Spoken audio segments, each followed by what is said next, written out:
Trainees are also required to take the real estate as a task for trainees in order to proceed to the next level by delivering a well-prepared speech. This real estate is going to be an absolutely amazing one in regards to lots of interesting speeches by our participants coming up. We also have another test known as the written pause test to show your knowledge about public speaking theories, such as what you should do and what you shouldn't do. This real estate is definitely going to be an amazing one, an exciting one, as I can see a lot of wonderful speeches in this room. Now, I would like to introduce our remarkable judges and request them to give a motivation to encourage our participants. Our first judge is a very joyful public speaking trainer. Please give a big round of applause for Miss Jessica Yona.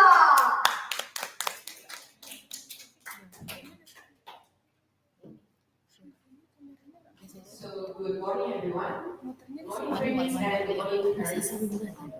It's good to see everyone in here, and I believe you guys have prepared your best since yesterday. I know you're so nervous, but don't worry, everything will be okay. After you deliver, you can finally release all the tension. So, good luck. No matter what happened on the stage, you're still the best. And keep learning, I think you're going to improve even more. Good luck, everyone. I'll give the control back to Lexi. Thank you very much, Miss Jessica Yona. Wow, those are such a kind of words that full of encouragement. And I hope that the participants feel more encouraged. Now, I would like to announce it's time for the written pause test. You'll be given a few questions to test your knowledge about the theories of public speaking. Don't worry, the questions is going to be fairly easy. I am sure all of you will pass this test because the question distributed to all of you are from the input session in class. So as long as you pay attention in class, I'm sure that you will have no problem answering this question with me. So participants, please step outside and take the test. Good luck!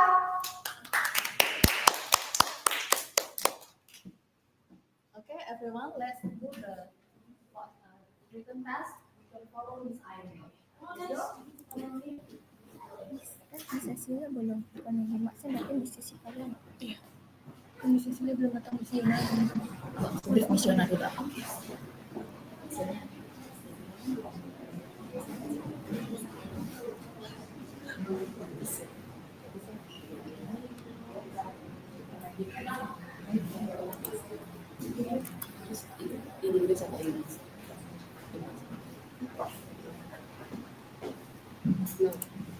So now, because our friends are having a post test, we would like to invite Ms. Jessica Yona to give the opening remarks.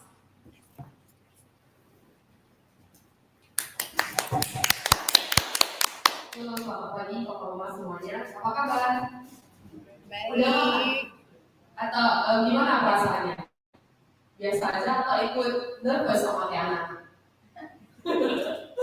Kayaknya ikutan nervous juga ya, karena biasanya anak-anak kalau untuk general stage mereka itu benar-benar prepare, dan mungkin ada dari beberapa yang pagi pun nggak bisa makan atau dari semalam nggak, aduh stage saya nanti di mana ya? Tapi kita mau mengucapkan terima kasih kepada papa mama semuanya karena udah mempercayakan anaknya di SMA 1, dan terima kasih juga untuk dukungan yang sangat besar terhadap semua anak-anak kita sehingga mereka bisa join the stage hari ini. Dan sedikit informasi, penampilan anak kita hari ini itu bukan untuk kita bandingkan antara satu dengan yang lainnya, tapi itu cuma sebagai ajang agar mereka bisa lebih baik lagi, mereka bisa menunjukkan ke papa mama apa yang telah mereka pelajari selama ini di SMA 1. Nanti jikalau anak-anak kita terlalu nervous, let's say kalau mereka tampil terus mereka jadi lupa atau ada beberapa bagian yang mereka pause for too long, it is okay, kita nggak usah judge mereka, kita mungkin bisa lebih memberikan encouragement, kita bisa berikan tepuk tangan yang lebih meriah lagi untuk mereka. Dan sekali lagi terima kasih atas kepercayaan bapak-bapak semua. Kita berharap dari news stage hari ini anak-anak akan tumbuh menjadi lebih baik lagi dan mereka bisa apa yang telah mereka pelajari ya sebenarnya untuk mereka. Terima kasih.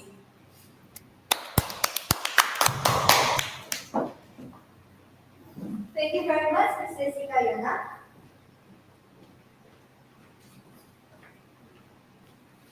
So now I would like to ask Ms. Cecilia to give an opening remarks.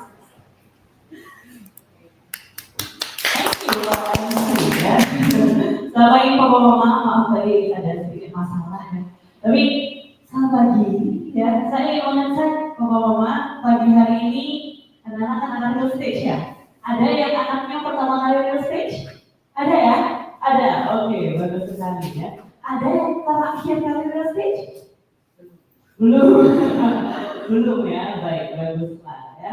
Jadi mama-mama mungkin yang hari ini merasakan pertama kali real stage anak-anaknya dari semalam mungkin sudah nampak ya anak-anaknya itu udah dekat ya, tidak bisa tidur ya, kakinya dingin, padahal naik ke bangunnya 5 menit. Nah jadi mama-mama hari ini kita akan melihat dan menyaksikan anak-anak kita untuk maju ke depan ya. Maju ke depan ini dalam arti apa? Mereka bukan hanya belajar berbicara, tapi mereka belajar untuk mengekspresikan pikirannya sehingga skill yang sama ke depannya akan membantu anak-anak ini untuk bisa berani untuk memimpin, berani untuk membuat perubahan. Ya, skill dari komunikasi inilah yang bisa menjadi bibit untuk anak-anak ke depannya. Nah, real stage, Papa Mama di sini di atas panggung, ya, itu bukanlah sebuah kompetisi. Hari ini bukanlah sebuah ujian, Papa Mama.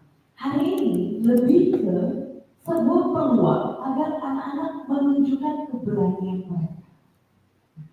Bisakah anak fail di real stage? Bisa, Papa Mama. Tapi setelah fail, kita memberikan kesempatan dia untuk naik dan coba lagi. Karena kenapa? Karena kita percaya setiap anak ini membutuhkan ruang untuk setidaknya belajar untuk gagal. Belajar untuk mempersiapkan diri daripada gagal. Jadi ada anak-anak yang ketika naik, dia prepare-nya tidak cukup, deg-degan, karena bingung mau berbicara apa di atas panggung. Ya kita akan gagalkan. Sehingga kedepannya dia bisa belajar bahwa banyak hal ketika tidak diberikan dengan baik, maka memiliki konsekuensi untuk gagal. Nah setelah gagal, ini yang penting. Apakah kita akan menyerah ataupun kita akan berusaha lagi? Nah, ada satu skill yang kita ini menarik sekali ngomong. Skill ini dimiliki oleh banyak orang-orang sukses. Ya. Skillnya adalah grit dan perseverance. Grit ini adalah apa? Grit ini adalah rasa tangguh untuk melewati masalah apapun, challenge apapun dalam kehidupannya. Dan grit ini adalah skill yang jarang sekali dimiliki oleh anak-anak zaman sekarang. Kami sendiri menjadi seorang trainer, kita bertemu dengan ratusan ribuan murid-murid, kita bisa melihat kadang-kadang.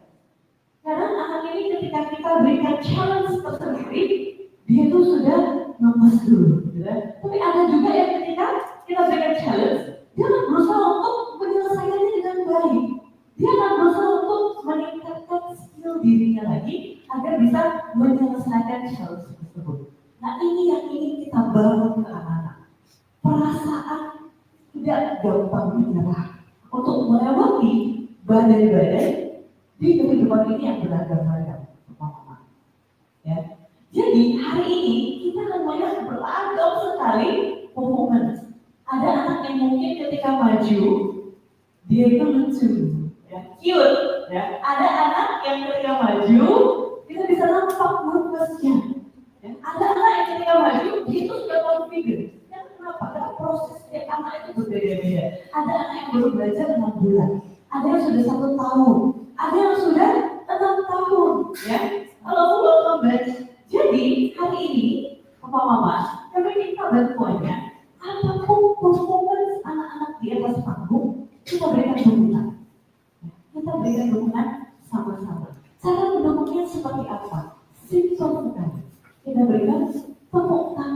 dan senyum yang tulus. Kenapa Bapak-Bapak? Percayalah, naik ke atas panggung 5 menit itu deg-degannya luar biasa. Ya, tangannya bikin luar biasa. Dan selesai mereka pidato, hal pertama yang mereka lihat itu bukan kita jadi di depan. Hal pertama yang akan mereka cari adalah ekspresi Papa Mama.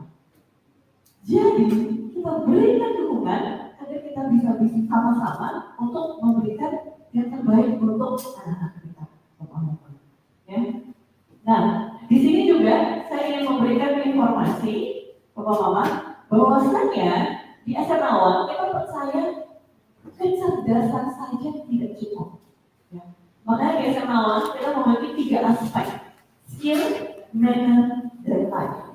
Ya. Skill ini adalah kemampuan dia untuk berbicara, mengekspresikan pikirannya. Ya. Manner adalah bagaimana dia membawa dirinya di lingkungan sosial. Life adalah skill bagaimana dia bisa mengembangkan aspek-aspek di luar dari pembelajaran. Maka mungkin Bapak Mama melihat ya, kalau ada live projectnya anak-anak, mungkin ada parents yang merasa, waduh ini ngapain anak saya disuruh ngerapiin tempat tidur, ya, disuruh masak. Ini adalah fase dari life progress yang kita percaya setiap anak itu wajib memiliki. Karena kenapa? Karena tidak jarang Bapak Mama kita memiliki murid-murid SMA mau kuliah ke luar negeri, parentsnya bingung. Anak saya untuk masak makan sendiri juga belum pandai. Anak saya untuk belajar bagaimana cari cara naik MRT di Singapura, dia juga bingung. Gimana anak saya mau kuliah sendiri di luar negeri? Nah, kita ingin membantu dan mempersiapkan anak ini sudah ready, mandiri sejak dini. Sehingga ketika dia ingin mengeksplor dunia, kita sudah bisa mempercayai mereka untuk mengeksplor dunia itu dengan percaya diri. Dan di sini kita minta bantuannya Bapak Mama untuk mendukung anak-anak dari progress life project mereka.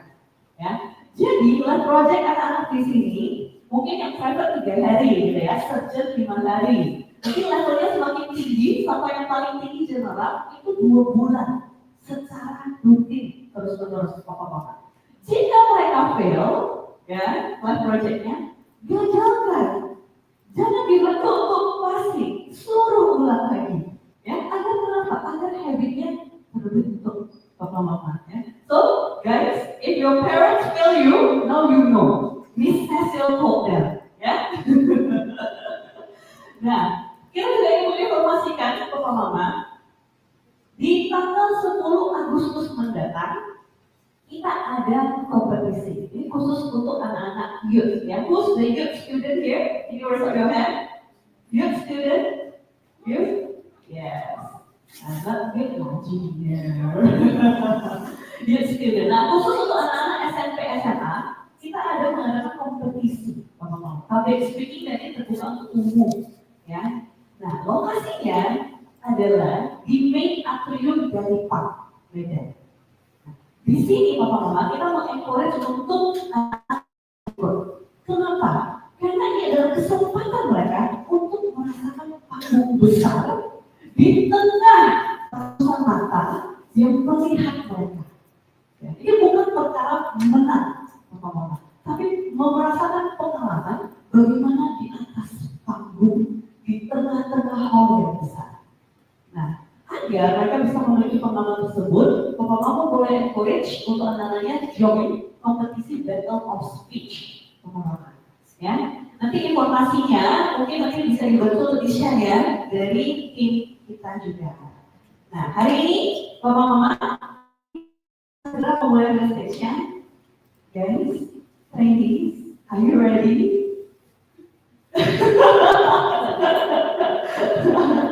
Who's nervous?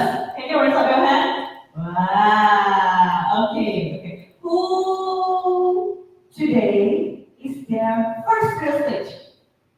Oh, okay. Second real stage? Wow, okay. Third real stage? Third? Yeah. How about you? The fourth real stage. Yeah, are you still feeling nervous? A little bit. A little bit. Okay, everyone. Nervous is normal. Yeah, nervous happens when we care about our performance. Ya. Mungkin anak-anak kalau di kelas dia pidatonya dengan teman-temannya yang udah kenal, dengan trainernya yang udah kenal. Hari ini mereka deg-degan bukan karena trainernya, Mama. Hari ini mereka deg-degan karena akan pidato di depan Papa Mama. Jadi kita berikan dukungan semaksimal mungkin ya Papa Mama. Dan di sini jika ada pertanyaan mengenai SMA 1, mengenai progres anak, ya, terutama kita ada namanya parent trainer meeting. Nah, parent trainer meeting mungkin Bapak-Bapak ada yang sudah pernah mengikuti ya. Kita adakan setiap 1 tahun sekali. Jadi setiap 4 bulan sekali. Dan di sana Bapak-Bapak bisa bertemu dengan trainer dan membahas perkembangan anak. Ya. Boleh kita cerita-cerita mengenai behavior anak di kelas, atau kendalanya, atau hal yang bisa kita kerjasama bareng untuk membuat anak-anak menjadi lebih baik. Jadi jika ada kesempatan parent trainer meeting, Bapak-Bapak boleh hadir ya. Itu merupakan fasilitas dari SMA. Oke, baik. Nah ini sudah selesai untuk post pretestnya di awal. Let me ask one more time. And since you guys are already prepared, I still see some script here. It's okay, it's okay. So trainees, are you ready?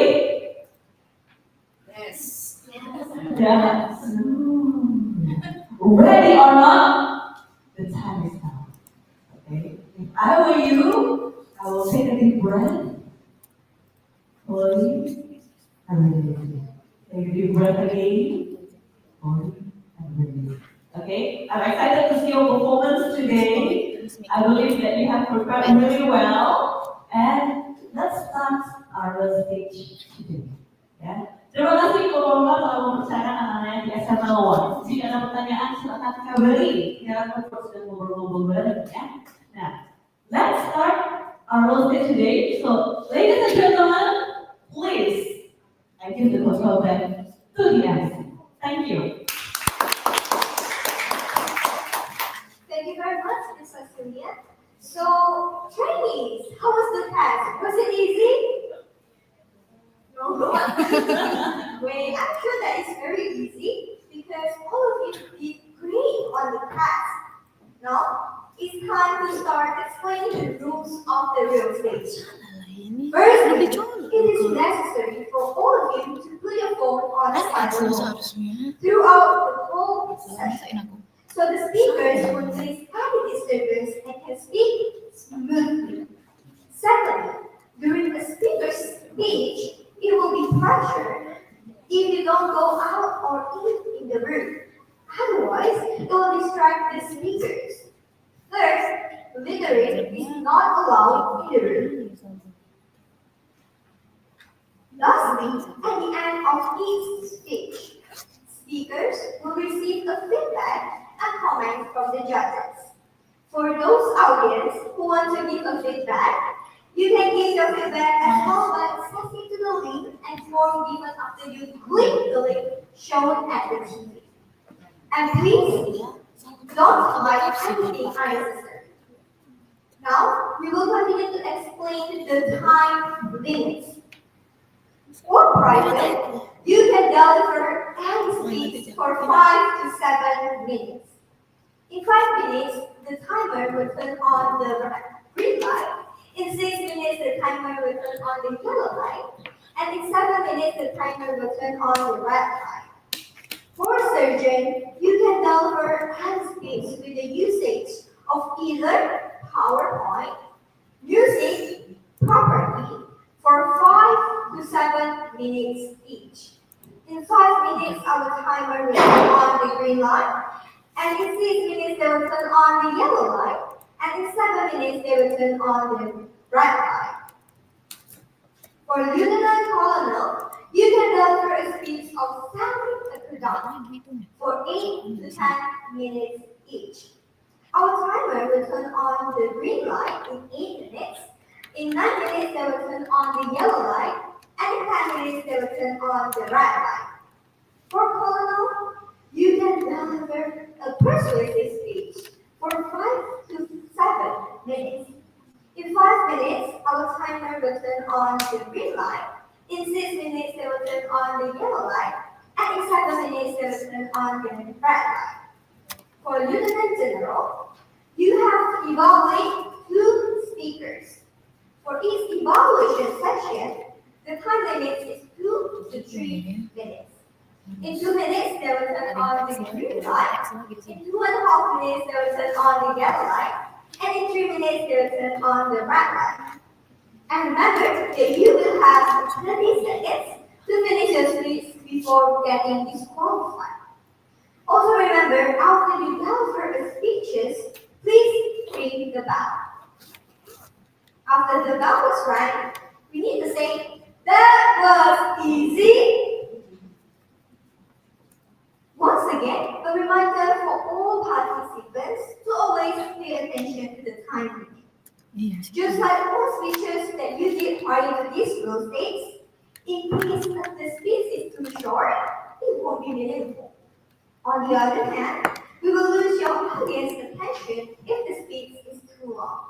So feel free to refresh yourself by enjoying a mineral water provided by SMR just at the back of the room. So now, it is the moment for us to officially begin the real estate 43. So, ladies and gentlemen, are you ready? Yes. It's time to begin the real estate. Our first speaker is someone from the class of Cairo, and he's going to level up from the level of private to surgery. He's going to bring in a topic about human red hand. Let's welcome Mario Luis de Purba Dulce!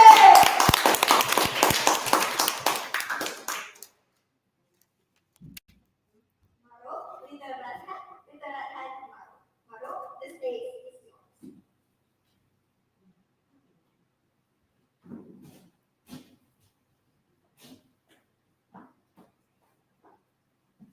If you always something painful, something good will always come to you.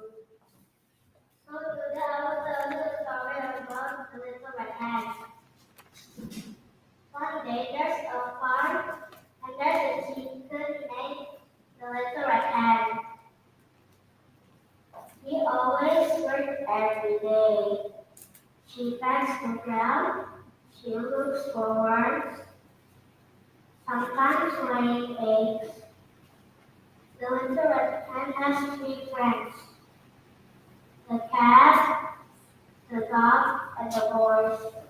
These animals doesn't work at all. When the little red hen sees there's a raspberry bush, he says, "Yum yum yum, you can make a raspberry cake." The little red hen wants to tell his friends. The little red hen says, "Guys, we have raspberry again, we can make a raspberry cake." The dogs say yes. The cats say absolutely. The horse say what a good idea. The little red hen say, "Who wants to help me to pick the raspberry one by one?" "Not me," says the dog. "I'm too busy." "Meow, not me," says the cat. "I'm too tired." "Not me," says the horse. "I'm watching the TV." "So I will do it all by myself," says the little red hen. The little red hen takes the raspberries one by one. After that, the little red hen says, "Now we need sugar, flour, butter, and milk. And help me to make those." "Not me," says the dog. "I'm too busy." "Not me," says the cat. "I'm too tired." "Not me," says the horse. "I'm watching TV."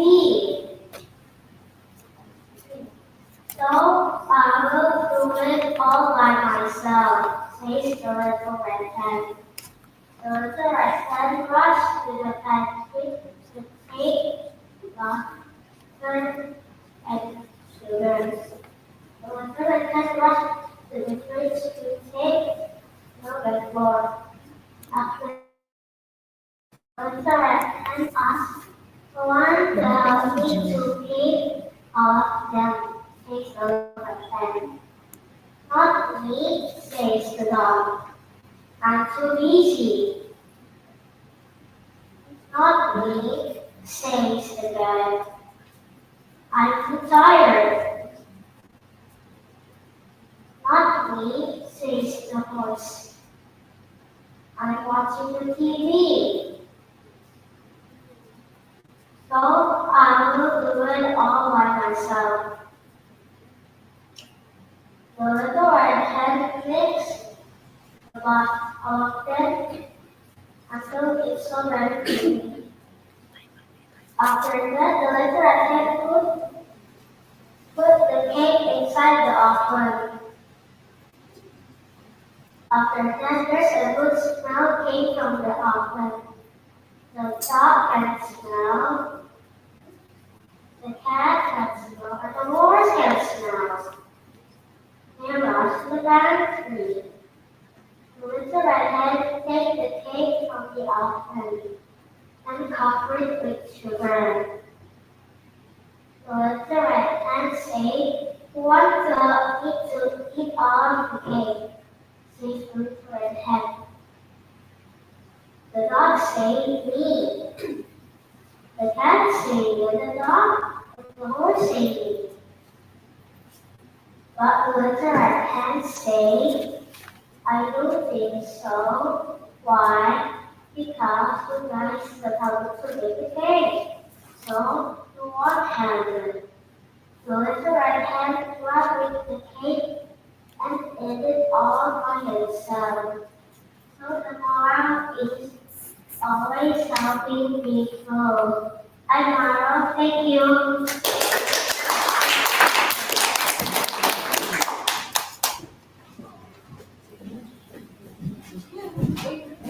Maro stay.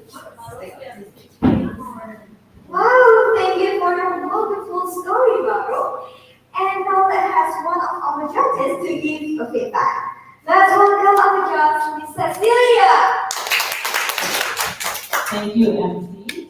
Okay, Maro, how are you feeling right now as the first speaker?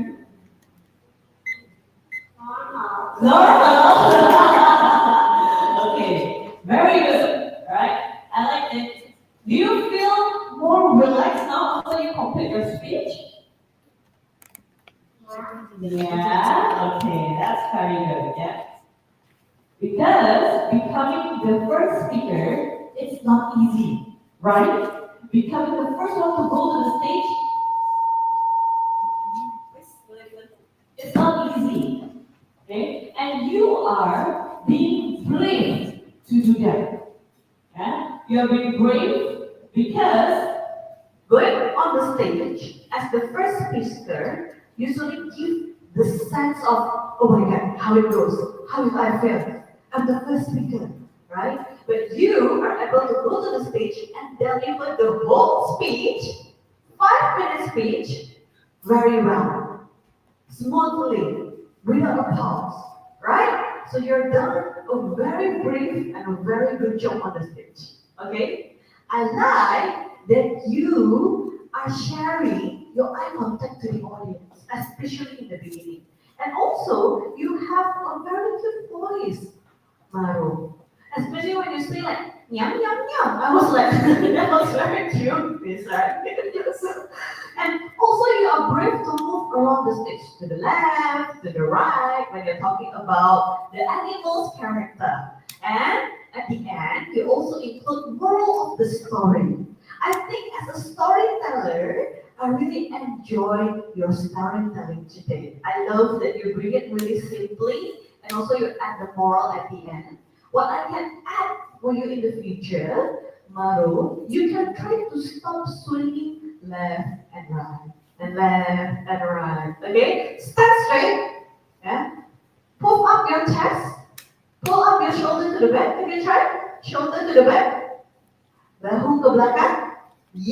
very good. Move your hand. Yeah. Move your hand. Yeah. So when you speak, stand straight. Yeah. Don't swing to the left, to the right, to the left, to the right. Then you will look more confident like that. Okay? Can you do that next time? Very good. Okay, thank you. Let's give applause for Maro.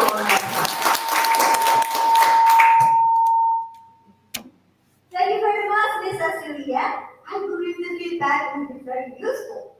Ladies and gentlemen, let's give a round of applause for Maro. Maro, please go back to your seat and remember to ring the bell. That was easy. Before moving on to the next speaker, let's have 1 minute of silence. So our dear trainees and parents can fill out the feedback form, which will be very appreciated by the speakers.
Now, let's proceed to the next speaker, who is coming from the class of Handler.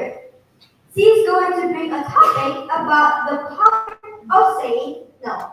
Let's welcome Celine Chastain Akasa to the stage.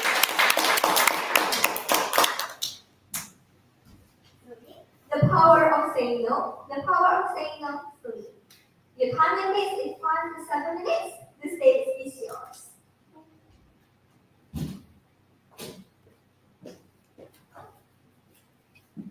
Have you ever accepted something better to decline? Well, if yes, you're not the only one. Today I'm going to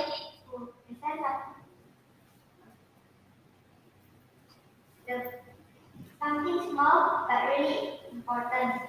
That word is no. Saying no sounds simple, right? But it's actually one of the hardest words to say, especially when you're scared to disappoint someone, hurt their feelings, or feel left out.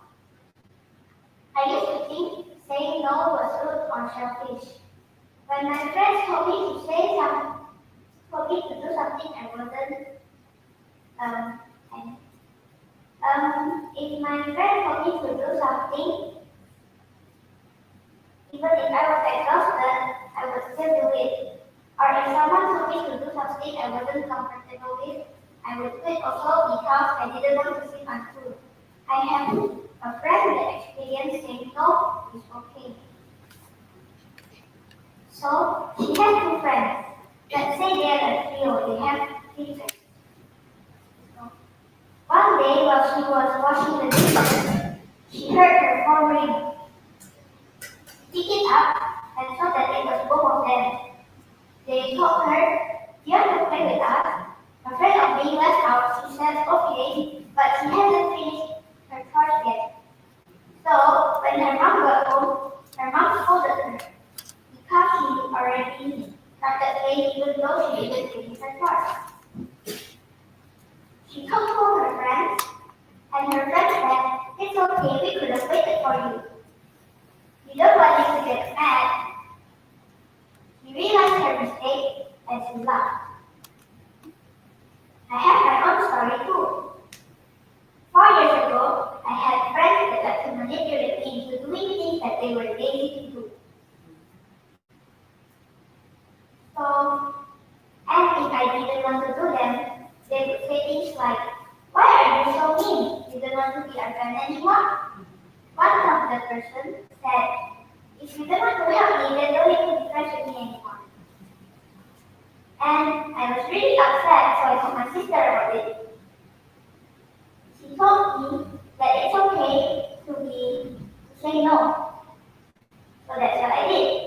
And in fact, it worked. She's, they said that they were just joking.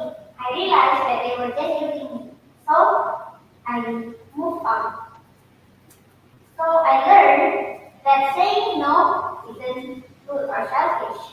It's honest. How do you say no nicely? You don't have to be harsh. You can say thanks, but I'll pass. Sorry, I'm not comfortable with it. No, thank you. And why is saying no powerful? Number one, because it can save your time and energy. When you say yes to everything, you might get tired. You don't have things to do. You don't have time to do your own things, and you could get in lots of trouble. Things could get really messy if you don't do it. Saying no, or even telling them to wait, can help you to manage your time. Number two is it sets healthy boundaries. Saying no is saying to people like, I respect myself and I deserve to be treated well. And what if you don't even know what to do? Sometimes people don't know what to do, and that is perfectly okay. Because I also have sometimes I don't know what to do, but I learned that instead of rushing to say yes, you can say to them, wait, I need to think, because it is important to think. And sometimes people will say like, can you hurry up? But you can tell them, it's okay, I need my time. Or something like that. Usually, when I was young, I would say yes to everything. Even if it was really difficult, I would try, and if I failed, I would cry. And sometimes I didn't want to do something, so I didn't answer. People got really mad at me. So saying no is like respect. As the right to have to say yes, you also have the right to say no. That's all for me today. Thank you.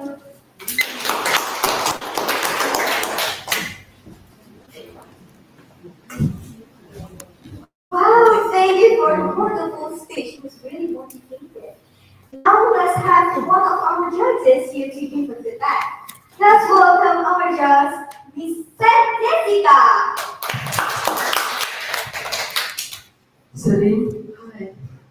Do you know that your title is very interesting? And it's really shock for me. This title and this topic come from a young lady. Isn't it, Miss Cecilia? Yes. So I agree that even though sometimes as an adult we still face this kind of difficulties. Sometimes it's not easy for us to say no. So thank you for bringing up this topic to everyone today. I really love your title. It was really interesting. It really sparked curiosity since the very beginning. And I also like your outfit. You are very neat. Shows that you are very professional as a speaker. Good job for that. And I also love your hand gesture when you try to say, okay, so the first point is, the second point is when the phone ring and how to say no and everything. So really good. Your hand gesture is very natural. I like it so much. And the most important thing is you also insert your personal experience. I thought that in the beginning you will only tell us about why we may not say no, how to say no, and so on, but you still insert your personal experience. So that was really beautiful because we can know your perspective, something that you really experience. And in the end, you are not only teach us about how to say no, but you still say like what is the better way to instead of only say no. You say no thanks, I will pass. So I think that's really good. So we can try to apply that in the future. However, let me give you some suggestion for your next performance. First is, in the beginning, when you open your speech, you ask questions like, have you ever blah, blah, blah, blah, blah. So I was about to answer, but then you didn't pause just now, you already go to the next sentence. So next time, after you ask question, you can pause for like 3 to 5 seconds to give the audience time to respond to your question. That's the first. And second, in the middle, I noticed that you started to explore the stage. That is a good thing, very brave. Next time, probably I can suggest you try to divide the stage into 3 parts. So let's say from the left side, in the middle, and the right side. When you open your speech, probably you can start in the middle, and when you start to when you start to say about why why we should say no, you can go to this side, and then when you talk about your experience, you can go to the other side. Instead of if you are moving to front and back a little bit to left and right only, okay? And I feel that your body tend to face me and Miss Cecilia a lot. Yeah, probably you try to, I know, probably you think, okay, I face the judge, it is true, but I think it would be better if you face more to the audience, to the center, okay? And lastly, you don't have to say thanks to the audience. Don't end your speech by saying, that's all, thank you. May I know what was the last sentence that you said before you say, that's all, thank you? Still remember? Probably in the future, you can just simply end by your speech closing, but you don't have to thank the audience, okay? But overall, I really love your performance. Very interesting title. I believe you're going to improve more in the future. Good job, Salim. I'll give the control back to Alice. Thank you. Thank you very much, Miss Jessica. I believe the feedback will be very useful. So ladies and gentlemen, let's give a round of applause for Celine. Please go back to your seat and remember to ring the bell. That was easy. Before we go to the next speaker, let's have 1 minute of silence. So if you or feel useful.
Now let's proceed to the next speaker from the class of London.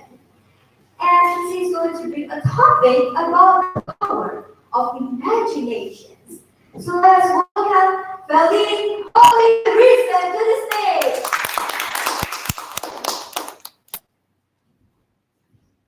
Valine, the power of imagination. The power of imagination. Your time limit is 5 to 7 minutes. The stage is yours.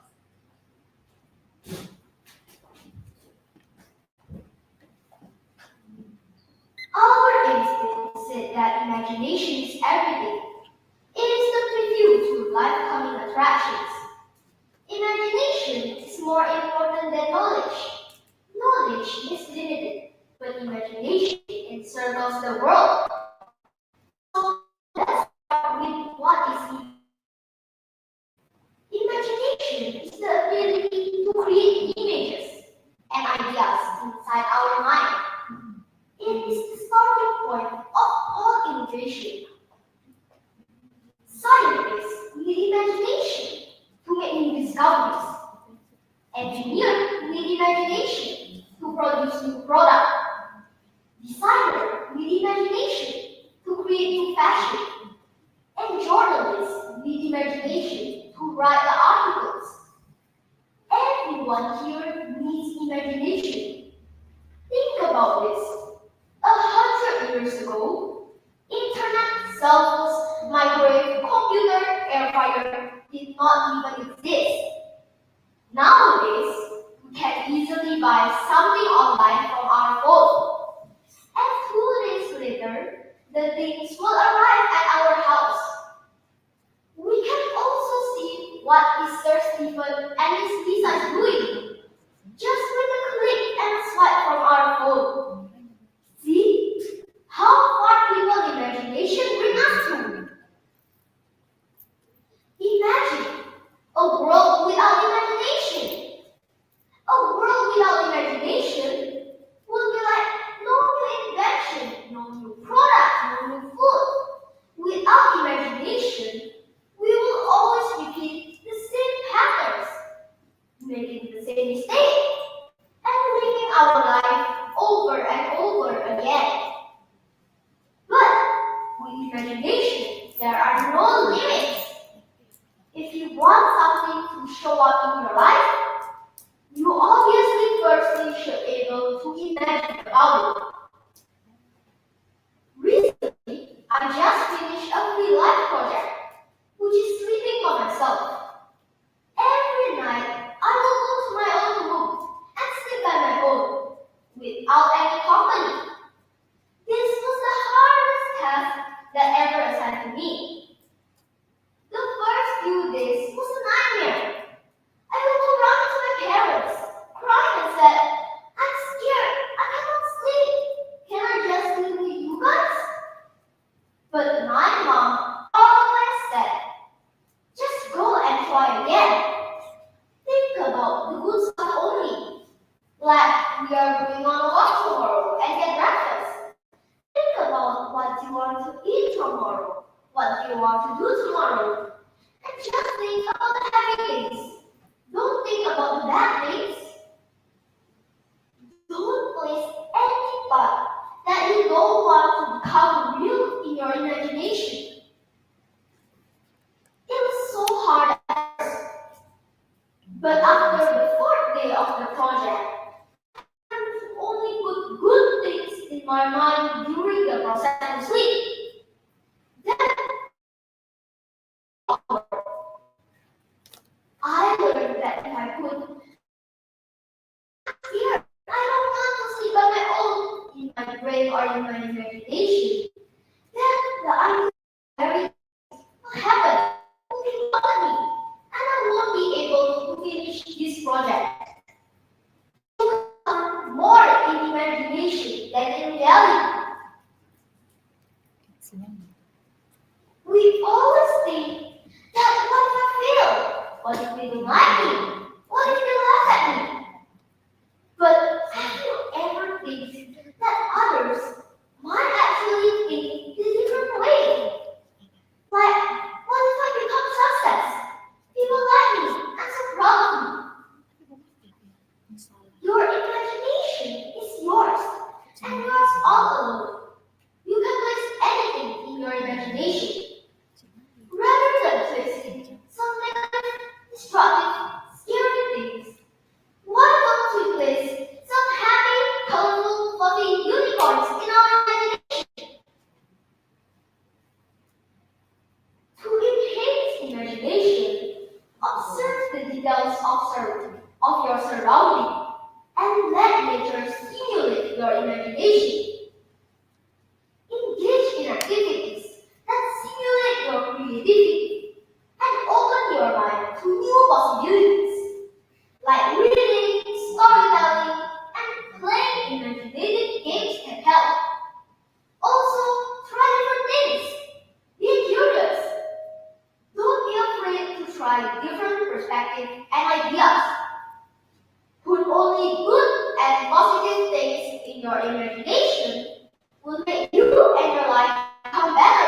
our judges to give us feedback. Let's welcome our judge, Miss Cecilia. Thank you, Cheryl. Okay, family, may I know what grade are you now in school? Fourth grade. Okay, fourth grade. Wow, fourth grade. Yeah, I still remember my fourth grade. If I was being asked to dismiss, I would cry. Yeah, but family, you look so sure of what you want to say. Okay, which is at the end very convincing. How long have you prepared for this speech, if I may ask?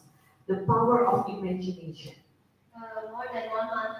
More than 1 month? Wow. No, yes, true, miss. No wonder, right? Because you sure look so confident. You sure look so master of this topic. And I love that from the first intonation, the first word you speak in front, you already sound so powerful. Okay? That is a very good tool when you can manage to make your voice sound convincing. Okay, and you have that value. So good job on practicing again and again, and also doing your maximum effort to go to Will Speech today. Okay, I love that you open with Albert Einstein quotes, which like, what are these primary students trying to say with Albert Einstein, right? And you are able to build credentials of why people should listen to you through the opening of your speech, which is a very good job. Okay, and also I love that you have a very convincing expression, and also I feel like you are a burst of energy on the stage, right? That is lovely. Okay, you should always do this burst of energy to show that okay, I am putting maximum effort talking to the audience, right? Which is very good. I love you also put not only the theoretical but also your personal story about how your imagination at the end of the day not only scare you but also able to help you to sleep, which have a positive twist, right? So what I can add for your next speech, which is you are private now, right? Don't worry about the life, okay? It's not your life, it's my life.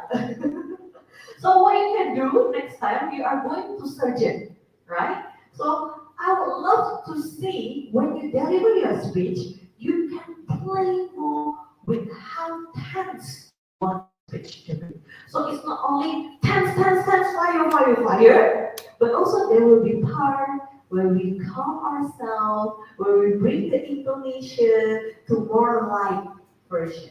Okay, then we come back to tense, tense, tense, fire, fire, fire again. Okay, you got my point? If we have an able to control that variety of our intonation, we can manage the audience attention. Okay? So next time, try to have different kind of intonation when you deliver your speech.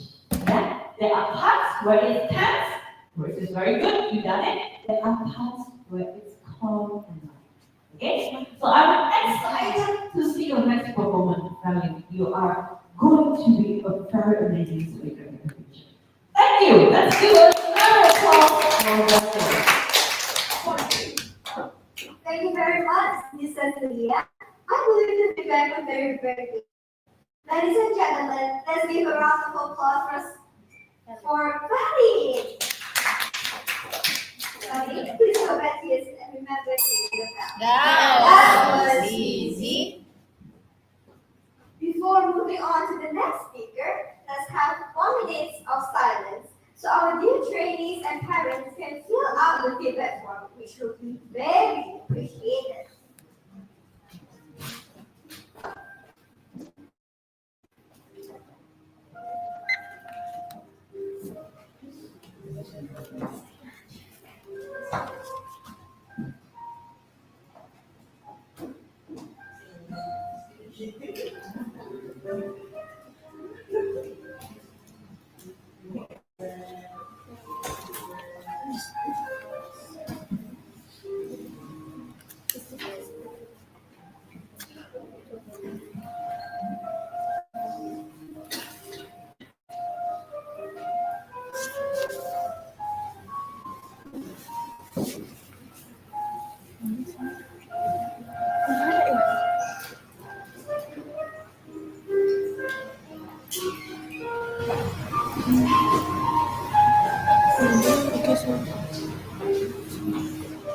Now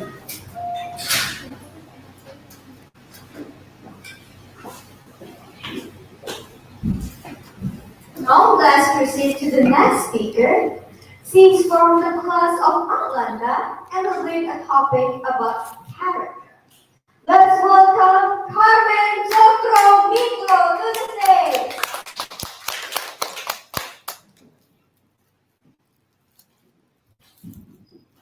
Okay, character. Your time limit is 5 to 7 minutes. The stage is yours.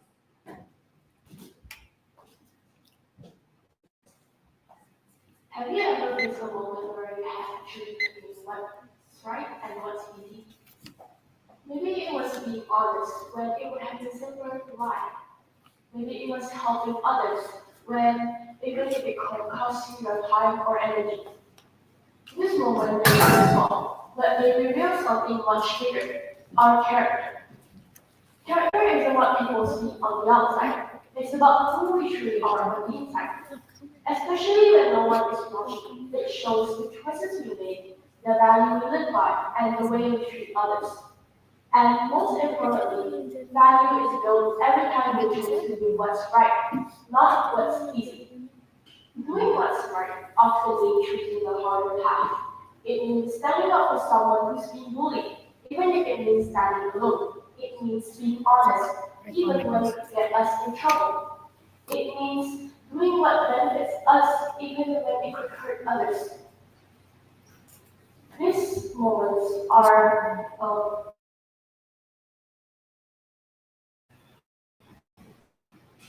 these things are not always fun, and definitely are not always easy, but they are right. Let's be honest, it's easy to follow the crowd. It's easy to stay quiet when we see something wrong. It's easy to do something that benefits us, even when we see it hurt others. This doing what's right, not what easy, doesn't mean it's always right. And in the long run, it's our character, not our comfort that defines us. Think about the people who you truly admire. Are they rich, famous, maybe, but more than that, they likely have strong values. They are kind, brave, and honest. They help others. They take responsibility. Why? Because they chose to do what's right, not what's easy.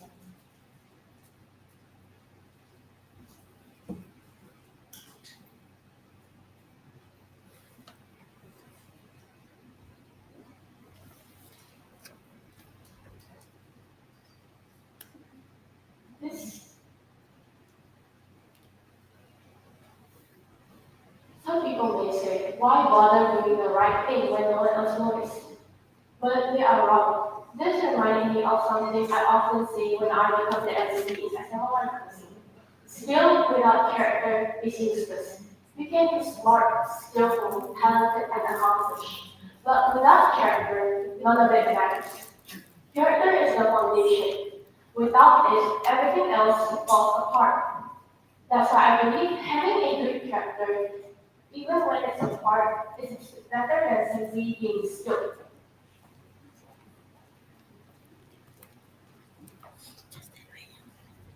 I remember one time in school, a classmate accidentally dropped my wallet. I saw it fall, and no one else noticed. For a second, I actually thought about ignoring it. I was tired, I was in a rush, and there were too many things going on in my way.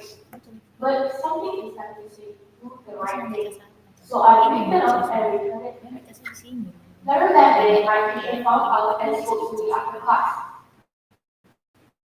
She didn't make a big deal out of it, but she said, you did the right thing. Not everyone else would have done that. Then she added, it's not just being smart, it's about being a good person too. That really stuck with me. Because in because the world doesn't need more people who chasing fame and fortune. We already have plenty of those. We need more people who are kind when no one says thank you, honest when no one is watching, and brave when doing the right thing is difficult. Building a good character doesn't just happen overnight. It's something we practice every day. through small moments and choices we make and the way we treat others when we're tired, upset, or frustrated. It builds, so character is doing what's right, not what's difficult. So let's be those people, those who choose kindness over convenience, courage over comfort, and what's right over what's easy. You won't always be rewarded for doing what's right, but you will always be proud that you did. Because in the end, it's not applause that matters. It's our character. And so character is doing what's right, not what's easy. So remember, choose the choose courage over comfort, kindness over convenience, and what's right over what's easy.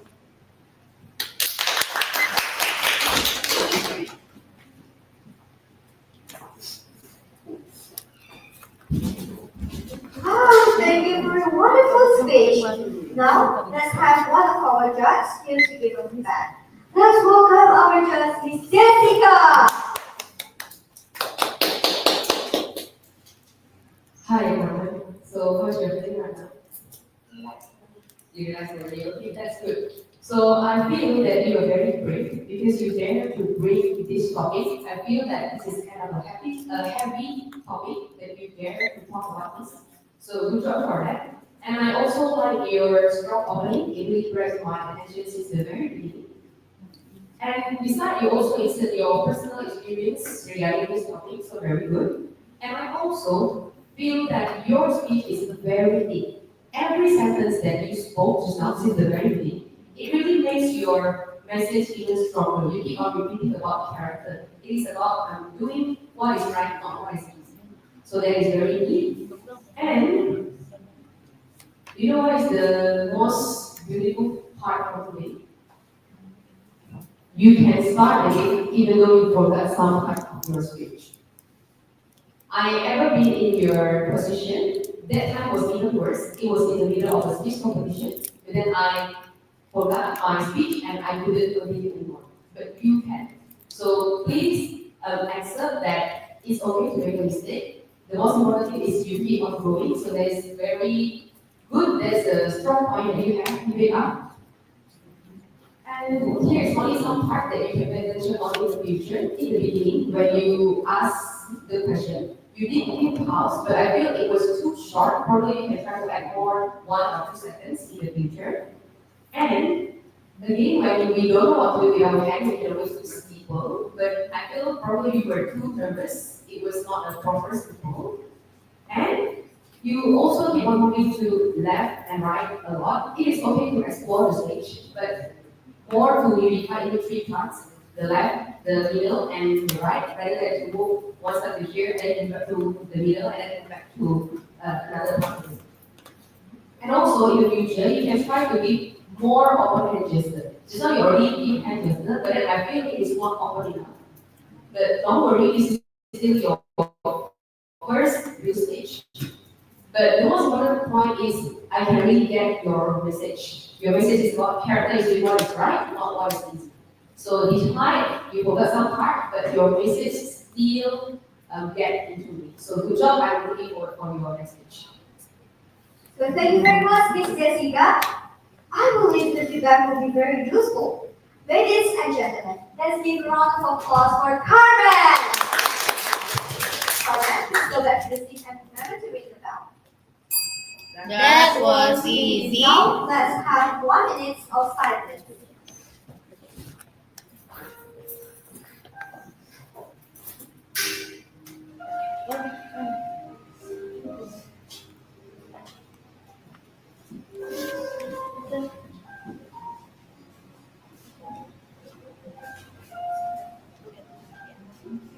Let's see.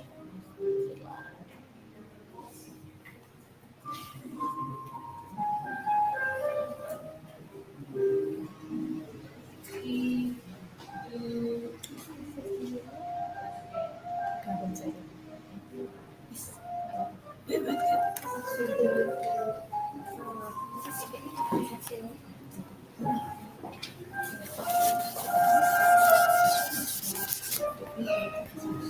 ku atau ini?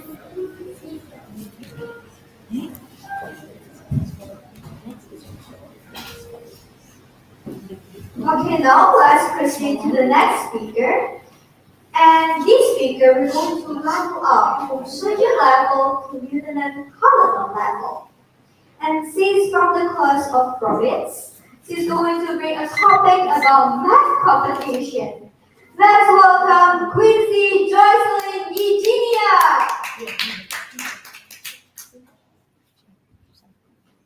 Quincy, math competition. Math competition, Quincy. The time limit is 5 to 7 minutes. The stage is yours.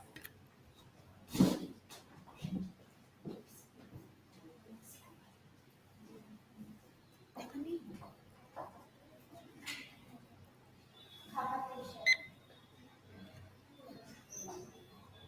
Have you ever taken part in a competition? What judges the contest?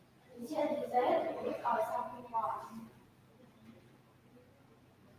I am Quincy, and I am part of fifth graders who used to prefer playing games to be first, but after fourth grade or younger. Let's be honest. If you are given two choices, chess or math, which would you pick? Something stressful like math or something amusing like? I would rather pick games, especially since we are now equipped with sophisticated gadgets which allow us to install and play hundreds of thousands more games on the net. When I was in second or third grade, math was not my cup of tea. I even failed in every big test and required a parent signature of my failed test paper. Fortunately, my parents did not scold or even punish me. They gave me so full support and were open for any discussion to solve the math problem to me. So I never gave up. When I was in fourth grade, math was not. My parents introduced me to a math tutor. She's a great teacher. She motivated and teaches me a lot. She changed the way I value myself. After learning with her, my math gradually improved in a month. Seeing the result, my mom confidently registered my name for a math Olympiad. It was my first ever academic competition. And it was fun. It's unbelievable. She assured me that the scale of Olympiad would be small and we would just join it for fun. Yes, you guessed it right. I agreed on it because I thought it would be just one round competition. Apparently, there were 3 rounds.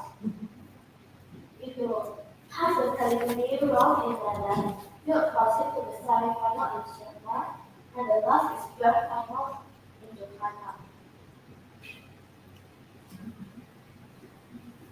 During the months of the Olympiad, I set myself a timetable. I would do a lot of practice paperwork, math tutor education, and on the weekends, I would study with my mom. Both of them accompany me in doing my practice paper. And I could only play with my friends when I'm done with the work. I did pretty well in the preliminary one. I got a big 7 and passed to the semi-final in China. During the preparation for the semi-final, I did the same training system and I made my parents happy. I got the gold medal, the top scorer, and the ticket which allowed me to unlock the grand final picture.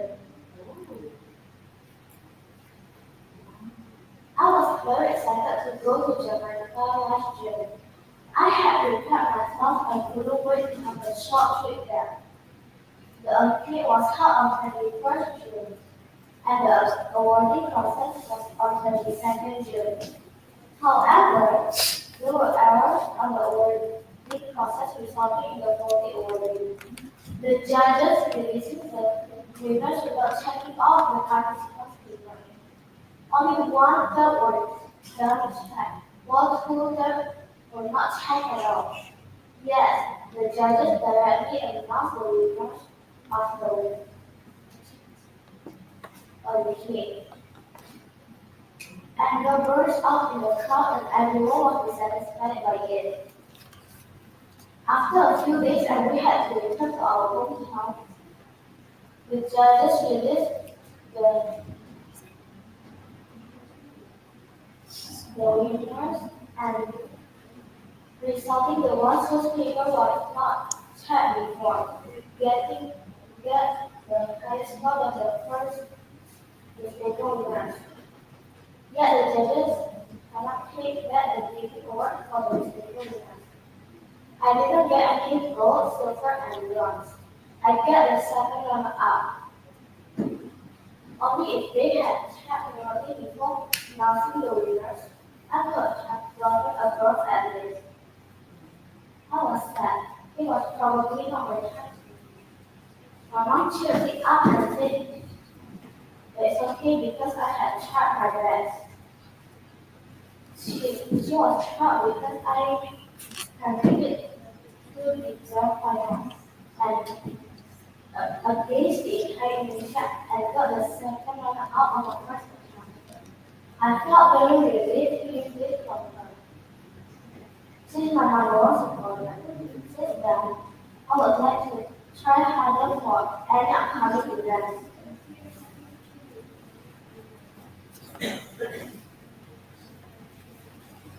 I would like to thank everyone who plays role in my life or great journey.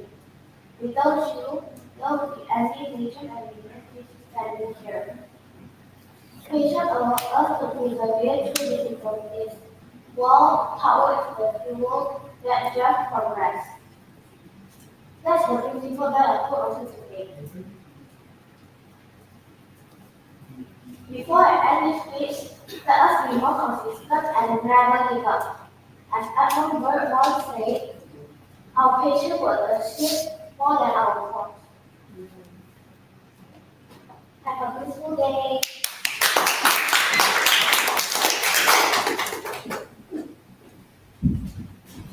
Wow, thank you for a wonderful speech and congratulations for your math competition winning. And now let's have one of our judges here to give a quick feedback. Let's welcome our judge, Miss Cecilia. Quincy.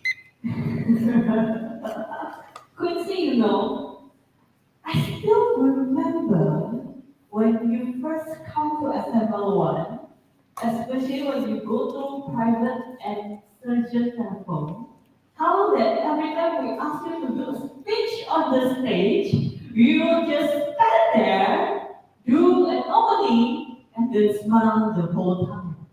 Right?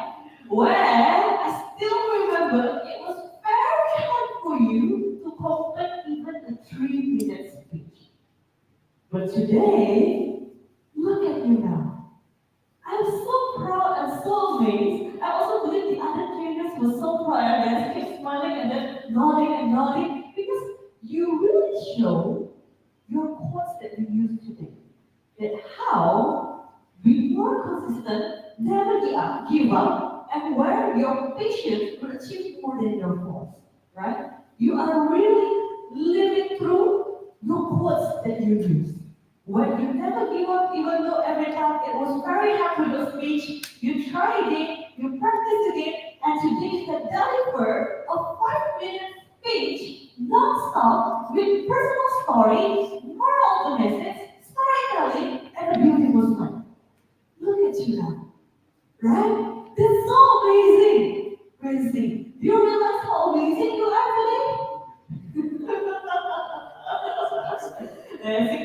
Smiling is at her heart. And I love that today you step confidently and you are able to move around the stage, right? It shows that you are starting to feel confidence and comfortable talking about, expressing about what's on your mind, right? Which is a very, very good progress and a very well done job. Okay? I'm so proud of you, and you should be so proud of yourself. What you can add next time, you are going to colonel level now, right?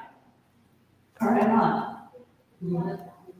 To You let can go. colonel now. Okay, you are going to listen colonel now. I want to hear more is more power of your voice. Yeah, it's louder now, but we need a bit more louder. Okay, you started with,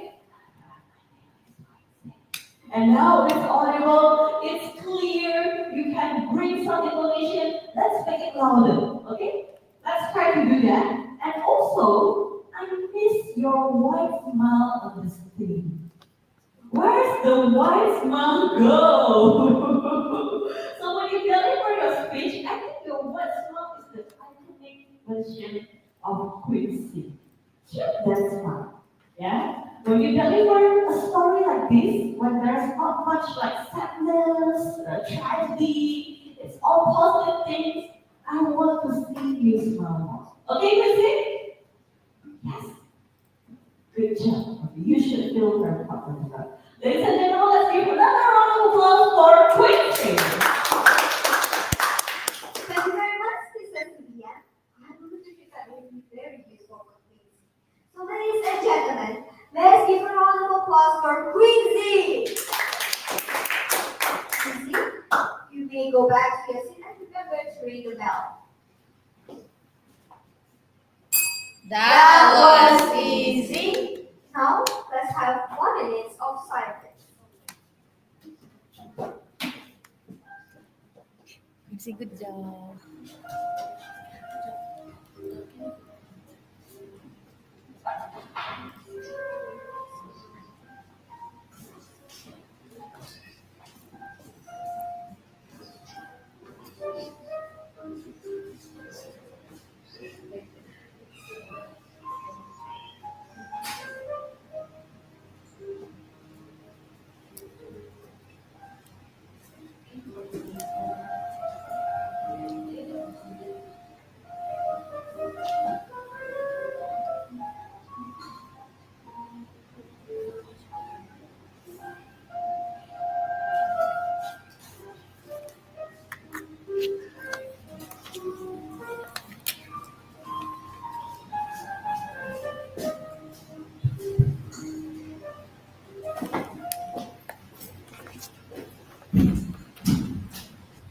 Now, let's proceed to the next speaker.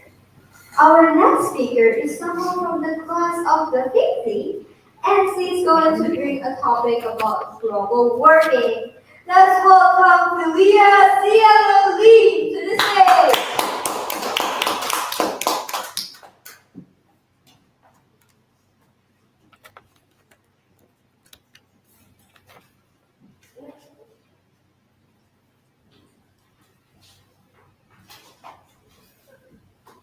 Philia, global warming, Philia. The time limit is 5 to 7 minutes. The stage is yours. So this is based on a real interaction of me and my friend. Wow, it's very hot nowadays.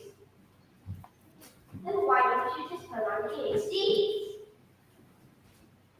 Well, that might cool down the room, but did you guys actually know it makes the planet hotter? Let me explain. So this is our planet Earth. This is our one and only home. So like this is where plants, animals, people, buildings, stores live in. But each year, this planet is getting hotter and hotter.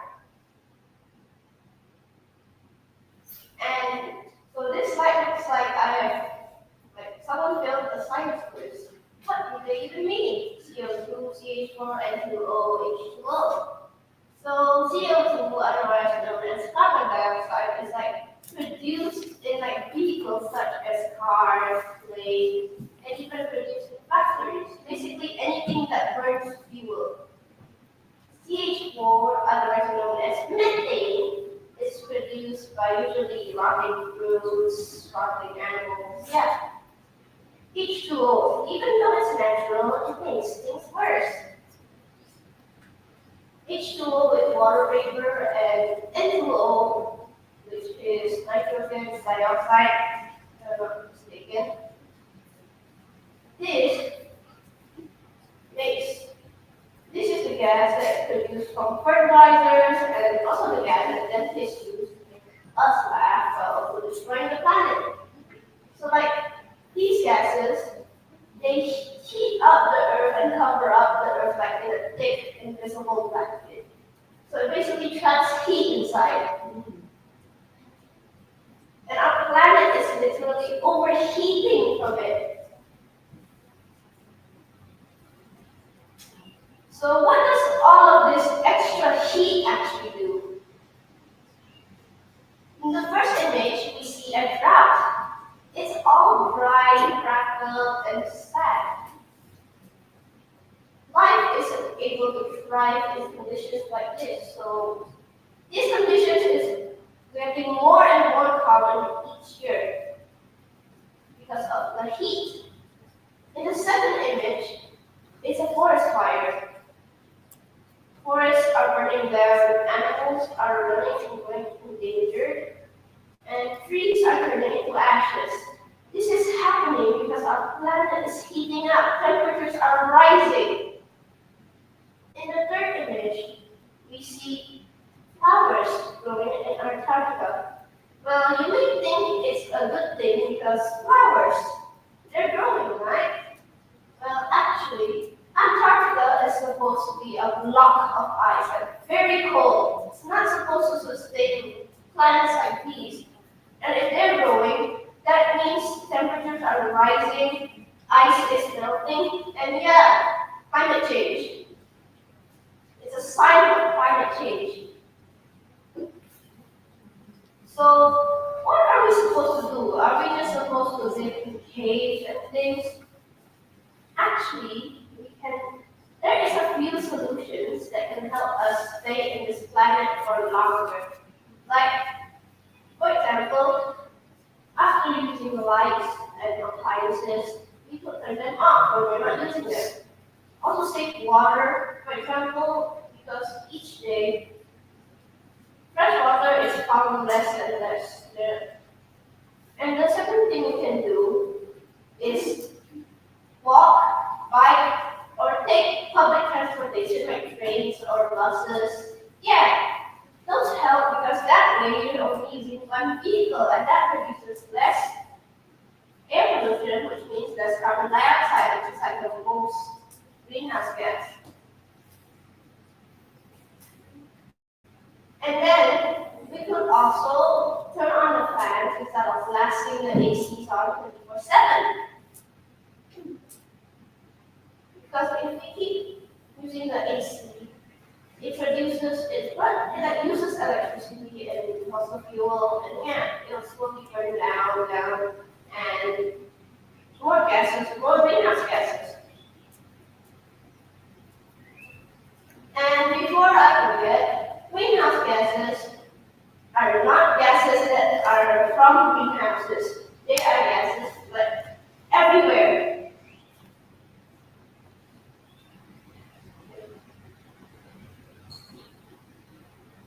And so basically,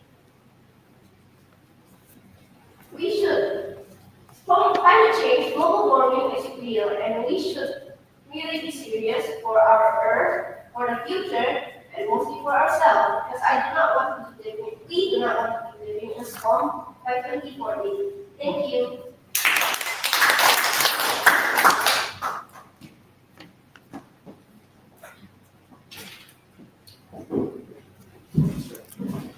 Wow, thank you for a wonderful speech. Now, let's have one of our judges to give a feedback. Let's welcome our judge, Miss Jessica. Hi, Lydia. How's your feeling right now? Still nervous a bit. Okay, but I didn't feel that you were nervous just now, so you hide it very well.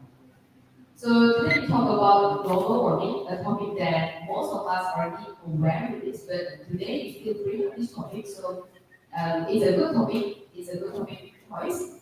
And you also tell about what we can do to live in this planet longer. I like this sentence a lot. What can we do to live in this planet longer? And I also like it when you start with conversation between you and your friends. Because basically you're in this slide, and when your friends answer you, you move to that side. So that's really good. It shows to the audience that you are having a conversation between you and your friends. And I also like your hand gestures. It shows that you are confident enough.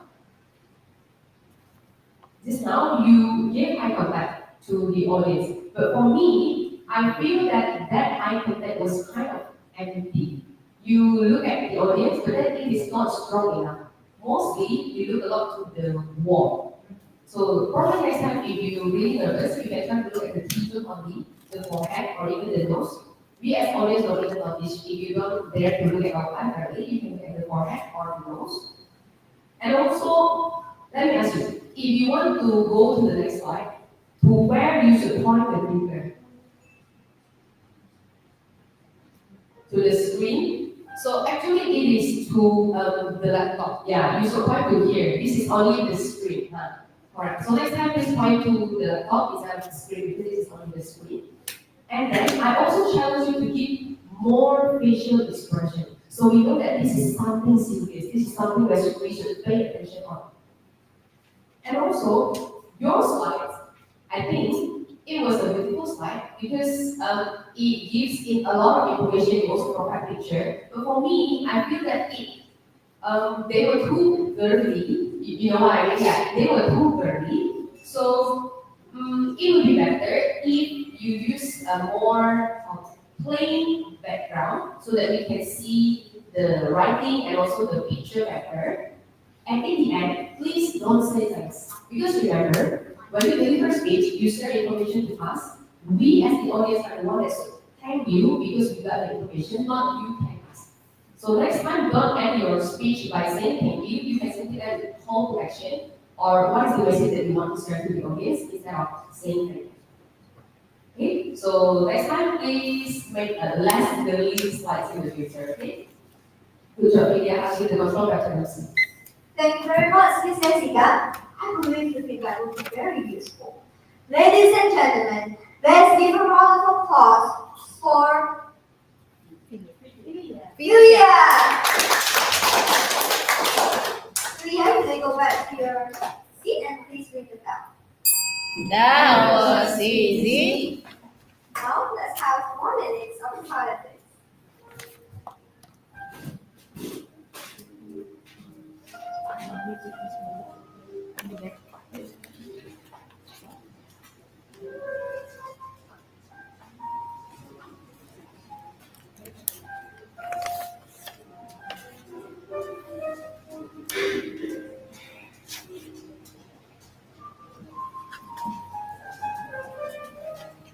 Siapa yang pesan makanan kita kan sudah semua ada. Masuk itu.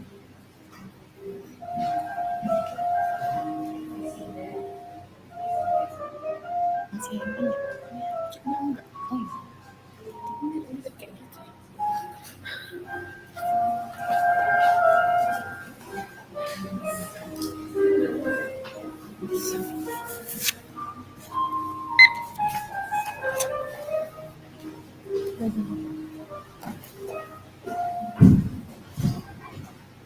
So now let's proceed to the next speaker.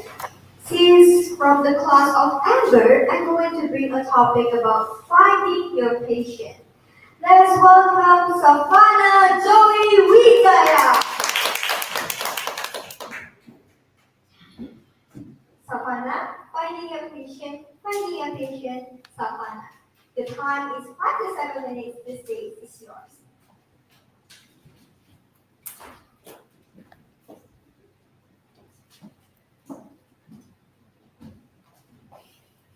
Good morning, everyone. Have you ever wondered a question like, what's my passion? Or what should I be when I grow up? I did for a long time. I kept asking myself those same questions. I wasn't sure about who am I going to be when I grow up or what's make me feel alive. Honestly, I felt lost. But then something simple happened. One day, I was helping someone. She needed help because she was stressing to memorize for exam. That time I was also stressing, but my mom saw me and told me to walk while reading. So I told my friend, and the good thing is that it works. She thanked me and I felt very happy. And just about yesterday, the same girl asked for help again. This time she needed help because she can't do her data project. She doesn't have a computer and she needs to edit the file to send it to the teacher. She knew the right thing that to ask for help from me because she knew that I was one of the fastest typer in class and just won the third place in the typing competition. Honestly, that time I felt something that I haven't felt in a while. I felt alive. I felt I had a purpose on me. And that's when it hit me. My passion wasn't about like a fancy title or a specific talent. It is about helping people, making difference in other people's life, even in the smallest way. Passion is a powerful force. It's the energy inside us that lights up our life and gives us purpose. It's what makes us excited to wake up every day and keep on going even though challenges comes. But here's the truth. Finding your passion isn't always simple or quick. It is like many people thought that they would find their passion like a lightning bolt of inspiration. In reality, it's something that grows really quiet and slow. Sometimes that spark is hidden beneath our fear, love, and passion to make safe choices. You might feel lost or confused, wondering if you'll ever find what truly inspired you.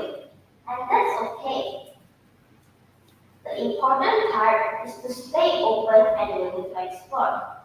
Try new things or step out from your comfort zone and pay attention to what makes you feel alive. It may be a hobby, subject you love, or a cause that moves your heart.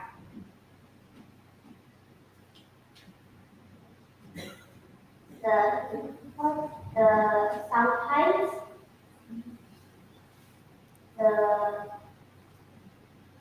the passion grows by doing, by improving, and by learning about it. And that's what makes it stronger.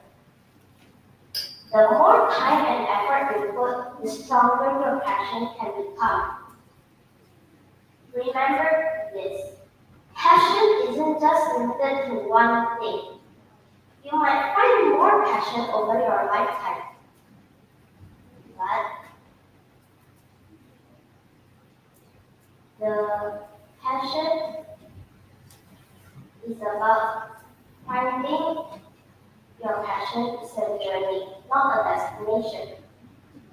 There is no deadline, no test to pass, and just the discovery of your passion. But what makes you right now could be 5 or 10 years different from what you are here. And that is totally normal and okay. As you notice whether you feel happy, sad, focused, or energized, those are the feelings that are clues pointing you towards your passion. So, as you continue your journey of finding your passion, remember this. The meaning of life is to find your gift, while the purpose of life is to give it away from other people. Thank you. On the stage, please. Wow, thank you for the wonderful speech. Now let's have one of our judges to give the feedback. Let's welcome our judge, Miss Cecilia. Thank you, Cheryl. Okay, Savannah, how are you? Good. Okay, Savannah, I hope that today's topic that you chose was very lovely. What I mean by lovely, this is a question that everyone, I think, at your age and above can relate, right? Like, what is your passion in life? What you want to do in the future? What you want to focus on, right? But you, as young as you are, what grade are you now? Six, you already can find and determine what is your passion, which is like an amazing gift that not everyone has. And today, you want to share that gift to the audience. Okay? I think that is a very sweet message, a very sweet delivery, and a lovely content. But what I love the most is how good you are in mastering your slide. You have a level of mastery that not much adult have, which is you can maintain your focus to your audience instead of your slide. I not once see you read or pick at the slide. You look like you already master and understand, okay, after this is this, after this is this, I already know and I don't have to look at the slide. The main focus is you. That's why you give the focus to the audience, right? That is a very correct way to use a slide, and you master it really well. And my favorite icing on the top is when you are able to go to the next slide without pausing. I think that is just chef kiss. Okay, so that's so amazing. In the times of me teaching public speaking, I think only 5 people the whole times can do it, and you are one of them. And that 5 people include the director, owner of a big factory in town. So your skill of doing the slide and mastering the slide is the same skill as that director. Amazing, Savannah. Okay? I think you practice really well for the slide, correct? You go through the transition, you make sure all little details is well captured. What I want you to do more, because I can feel your tense, right? The nervousness is there. So when you deliver your speech, try to force a smile. Okay? Why? Because smile can ease those tense. A voluntary smile can help you to look more confident and also signal to your brain that, okay, this is nothing to fear of. I can overcome this. This is okay. So when you force yourself to smile purposely, you are actually training your brain and your heart and tell them, it's fine. I can do this. Okay? So next time when you deliver your speech, remember to smile more. Yeah? And also, some pictures of your slide was quite blurry. Choose a better resolution one next time. Okay? But this is like little technical we can take over, right? The focus is small more. Okay? Love the slide, love the master the slide with the amazing job today, Savannah. Excited to see your next performance. Thank you. Thank you very much, Miss Cecilia. I believe this feedback will be very useful. Ladies and gentlemen, let's give a round of applause for Savannah. That was easy. Now, let us have 1 minute of silence.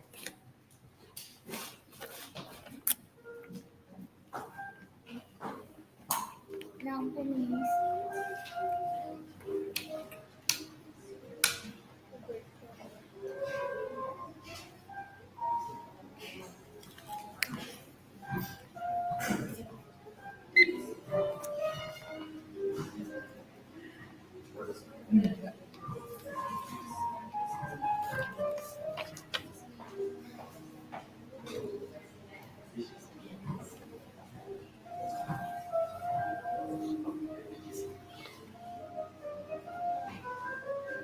Kenapa dia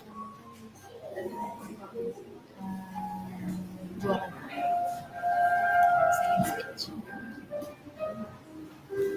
Siap. You kan siap pray dan mau pray.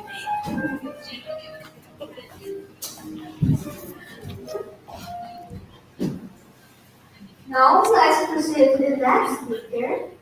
He is from the class of Kiyosaki and will bring a topic about Japanese authentic culture. Let's welcome Hubert Brian to the stage.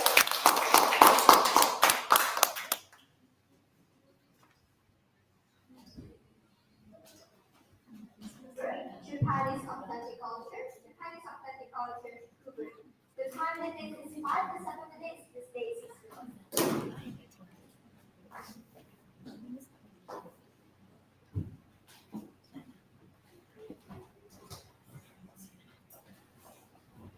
Have you guys ever went to Japan before? Okay. Okay, let's say you guys have go to Japan.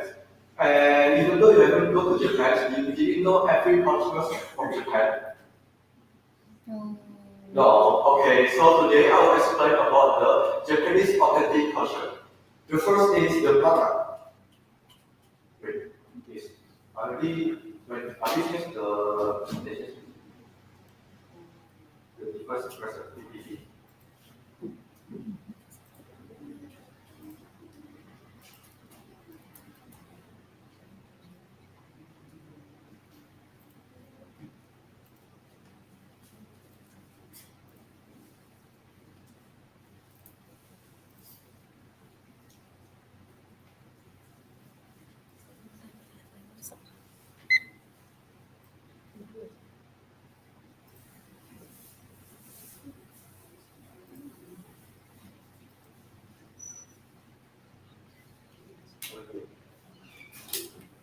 Okay, so the first is manga. What is manga? Manga is a comic book. It's from Japan, and usually instead of the comic books, it's only white and black colors. And usually, manga can be read by all ages. If you're a grandma, your grandpa, or you're a teacher, a 5 years old kid, you can start to read manga already. And besides of manga, there is a book that we call as a light novel. We know, usually novels in Indonesia or in outside country, the book is very thick and very big. But in Japan, the light novels is just as big as my palm. And it's so easy to bring her like in the stations, the airplane, the bus, and everything else like. And next is anime. Anime is an animated series from games like manhwa, manga, light novels, and something else. And sometimes the studio from the Japan can release the original anime that if you want to know next about the story, you need to wait for the next episode of next week to know about the story. And the next is cosplay. We know that in Medan, especially as in Delhi Park, Central Point, usually there's so many cosplay events where you change yourself into another character like this Luffy, Nami, Zoro, or anything else you like. And it can be adapted from even games, manga, manhwa, every character you like and you have to change. And even these cosplay events, they sometimes can make it into a competition where you make scenes and if you win, you can get some money from them. And the next is kimono.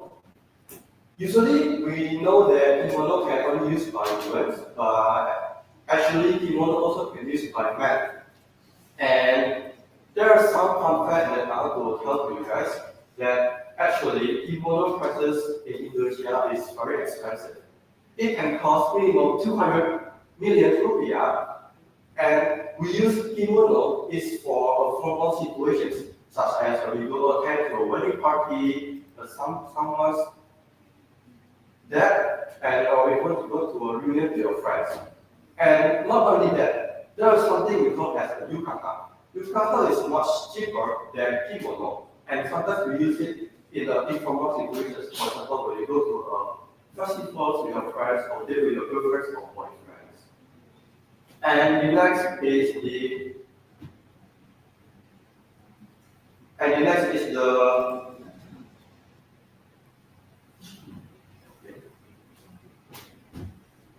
Matsuri. And the next is Matsuri. What is Matsuri? Matsuri is a word came from Japan where the meaning is festivals. Usually in Japan we know there are 4 seasons And every seasons they celebrate such as the summer festivals, the winter festivals, or even the school festival that we usually give in Indonesia.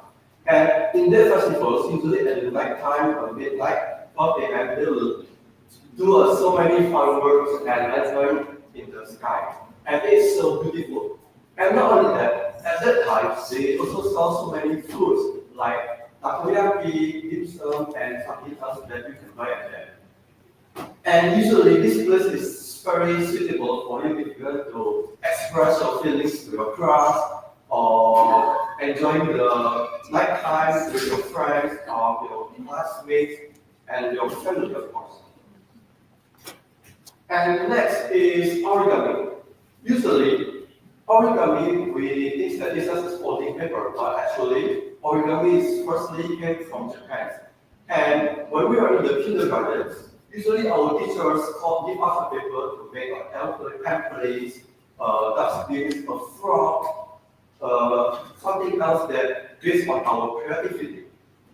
And after we done shape the origami into a shape that we want, usually we can play with our friends and it can discover the teachers because the teachers can explain very well. And the next is shodo. What is shodo? Usually shodo is same like in China where we use paper, grass, and ink. And usually we use in the shodo we use katakana, hiragana, and kanji. Where at here it shows kanji words, which is easy. And after you done writing your kanji at the cafe paper, you of course need to write your name at the left or the right below. Where because we are Indonesian people, of course we need to write our name in katakana. For example, my name is Shiver. I will write my name as a two-way window and below on the paper. And what is my own thoughts about this?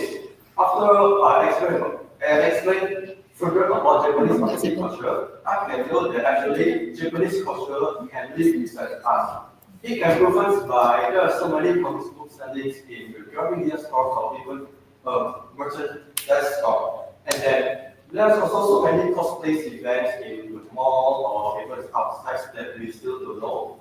And from this, I hope that Japan still can inspire the world by its special unique identity.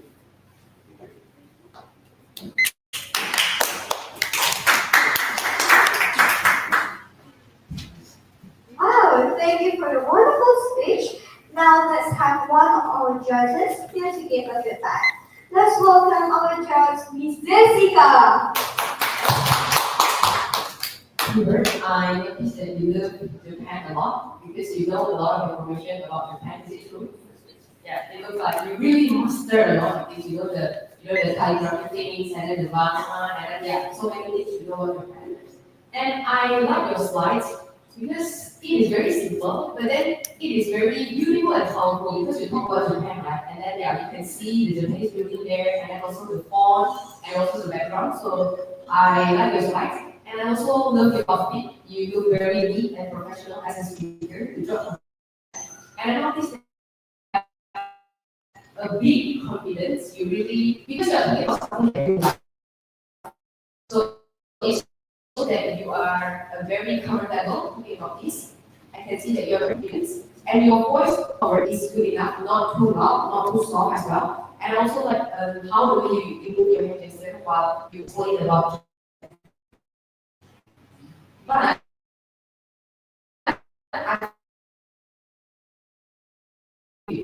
you have so probably next time in the future when you move your hand, make sure that your body not move. Okay, try to control that. And then also I challenge you to stand more straight and open your shoulder more. So it can boost your confidence even more and it's also good for your backbone. And I feel because you were very excited talking about this, your speed pace was kind of too fast. You're full of power, you're full of fire, you want people to know more about Japan. That is good, but then you can try to slow down a little bit so that the audience can absorb the information even more. For example, just like me, well, I know about Japan, but I don't know this detail about Japan. When you give me a lot of information and you speak too fast, I cannot absorb all of the information. So when you can try to slow down a little bit, I can get more information. And in some part, especially in the keynote where you explain about the photo, I noticed that the resolution of the photo was kind of not high enough, so it's blurred. Next time, try to use a better resolution for the photo. And in the end, as a speaker, remember, please don't end by saying thank you. Okay? Don't end with thank you.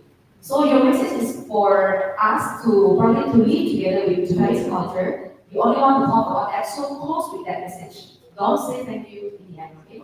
But overall, thank you so much. I like this topic and thank you for bringing the topic about Japan to us today. Thank you very much, Ms. Jessica. I believe the feedback will be very useful. Let's give a round of applause. That was easy. So now let's have 1 minute of silence.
Now let's proceed to the next speaker. He's from the house from Galileo and bringing a topic about procrastination. Let's welcome Brandon Wiesman to the stage. Brandon, procrastination, Brandon. The time it makes 5 to 7 minutes mistakes is yours.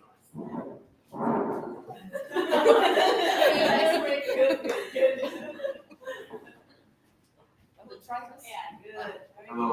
Yes.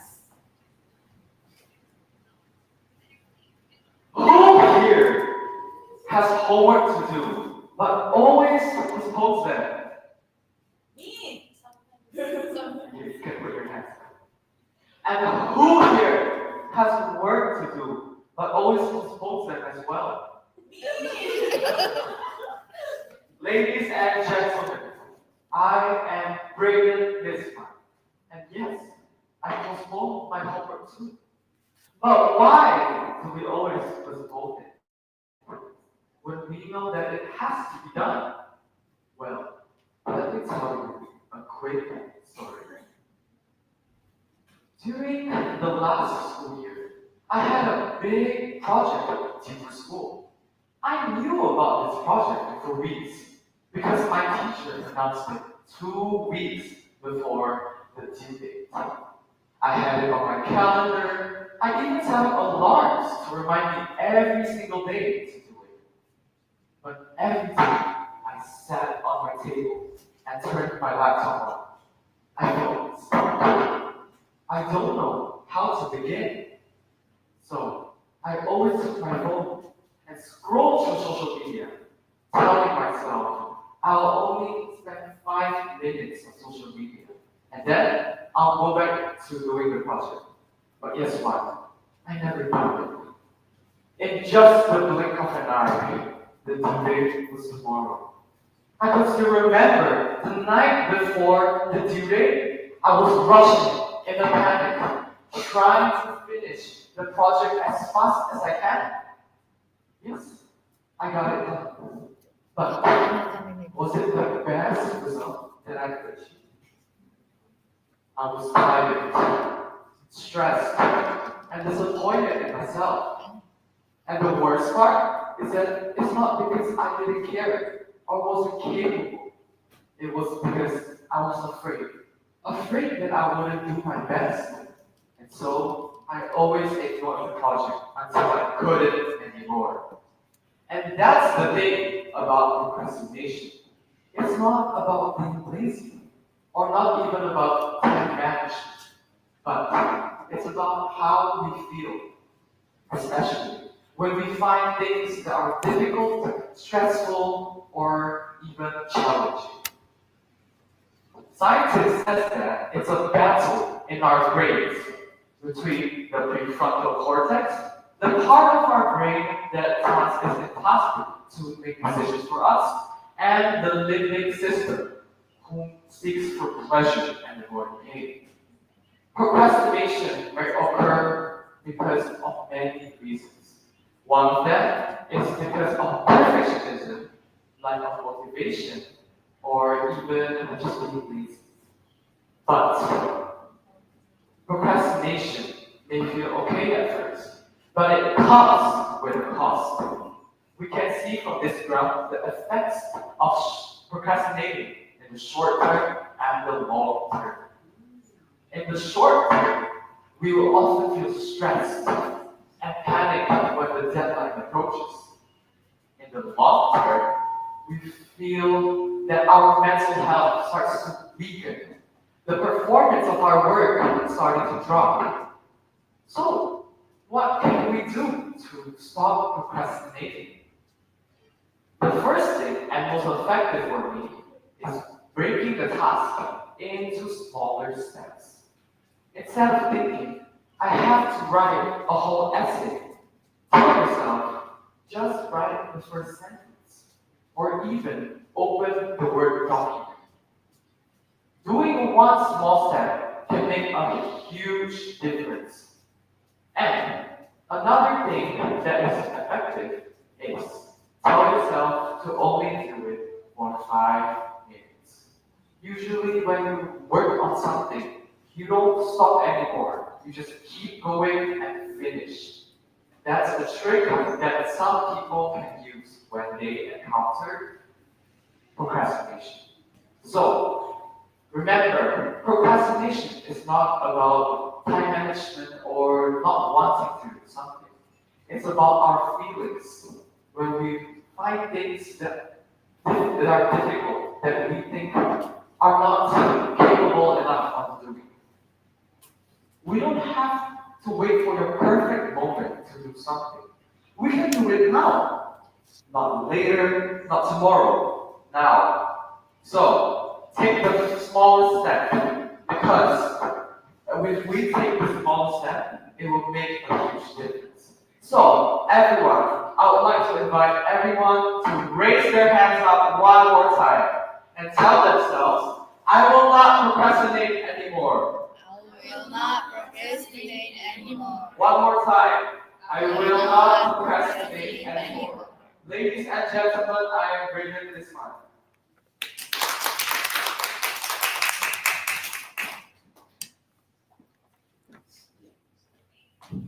Wow, it was such a wonderful and motivating speech.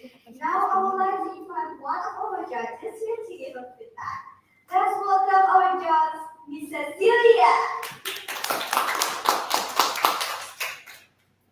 Thank you, Nancy.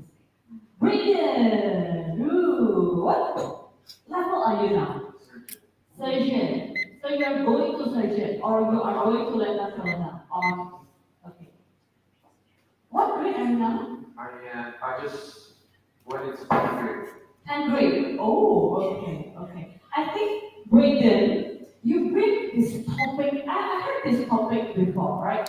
Previous several times, but you are able to bring this topic with your style, right? Which is full of engagement with the audience, and also you add personal story inside. My favorite part is how you start with bursts of intonation and spirit. Like, who's here?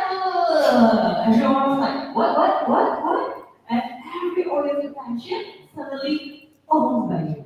I think that's a very powerful way to start a speech. Which you close it as well with an engagement. I always love a loop type of speech, right? How you open it and how you close it, usually the same things, right? So I think you managed really well to bring the fun in this topic, okay? And also you bring the topic closing with a very interesting tips at the end how to overcome procrastination. I wish that before you call us at the end to do engagement with you, you conclude and summarize the content. So everyone, before I close this speech, I would like to remind you, procrastination is something bad. So how to overcome it? I've shared three tips. First is this, second is this, and third is this. Then you transition to the next. So now everyone already have to know this. Now let's do a progress together. Can everyone raise up their hand? So it go through smoothly, not like more like this chapter, so everyone is going through smoothly, okay? And also, what I would love to see from you is your smile. It was gone just now. So I would love to see more smile coming from Braden because this is an interesting topic. You bring it with a very interesting way, and also the content is lovely. It just needs more smile and also conclusion before we close the session. Okay? You got a point? Very amazing. Looking forward for your Latin colonial projects from us. Yeah? Thank you. Thank you very much, Mrs. Maria. I believe the feedback will be very useful. Ladies and gentlemen, let's give a round of applause for Brandon!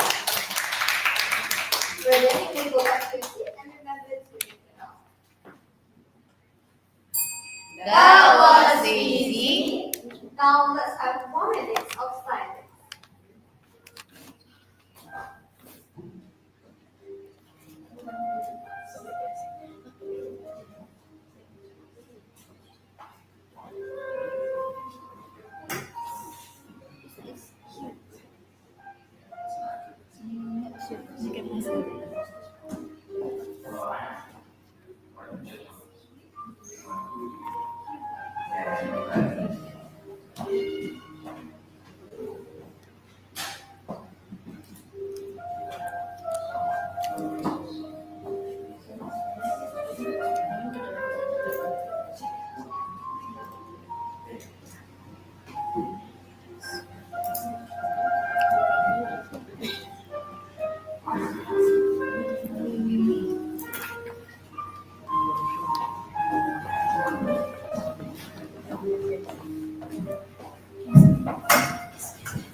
Now let's proceed to the next speaker. He's from the class of Vilman and going to bring a topic about Huey. Let's welcome Kenzie Fernando Hu. Kenzie, Huey, Kenzie. Your time limit is 8 to 10 minutes. The stage is yours. Right. Hello, good afternoon, everyone, or good morning. I'm Kenzie, and before I start, I would like to ask everyone a question. So, who here has been stuck in a queue for so long they start rethinking about their decisions? Some of you, right? So, imagine this. You're queuing at a trendy food stall, right? There's 10 people ahead of you, and there's 15 more people behind you. And the worst part, you cannot walk out. You cannot walk out of that spot no matter what, because if you do, then you will lose that spot. Now, imagine if someone else could queue for you. Now, that's the idea behind Huey. Huey is a mobile app that lets users hire verified queuing buddies that will queue for you.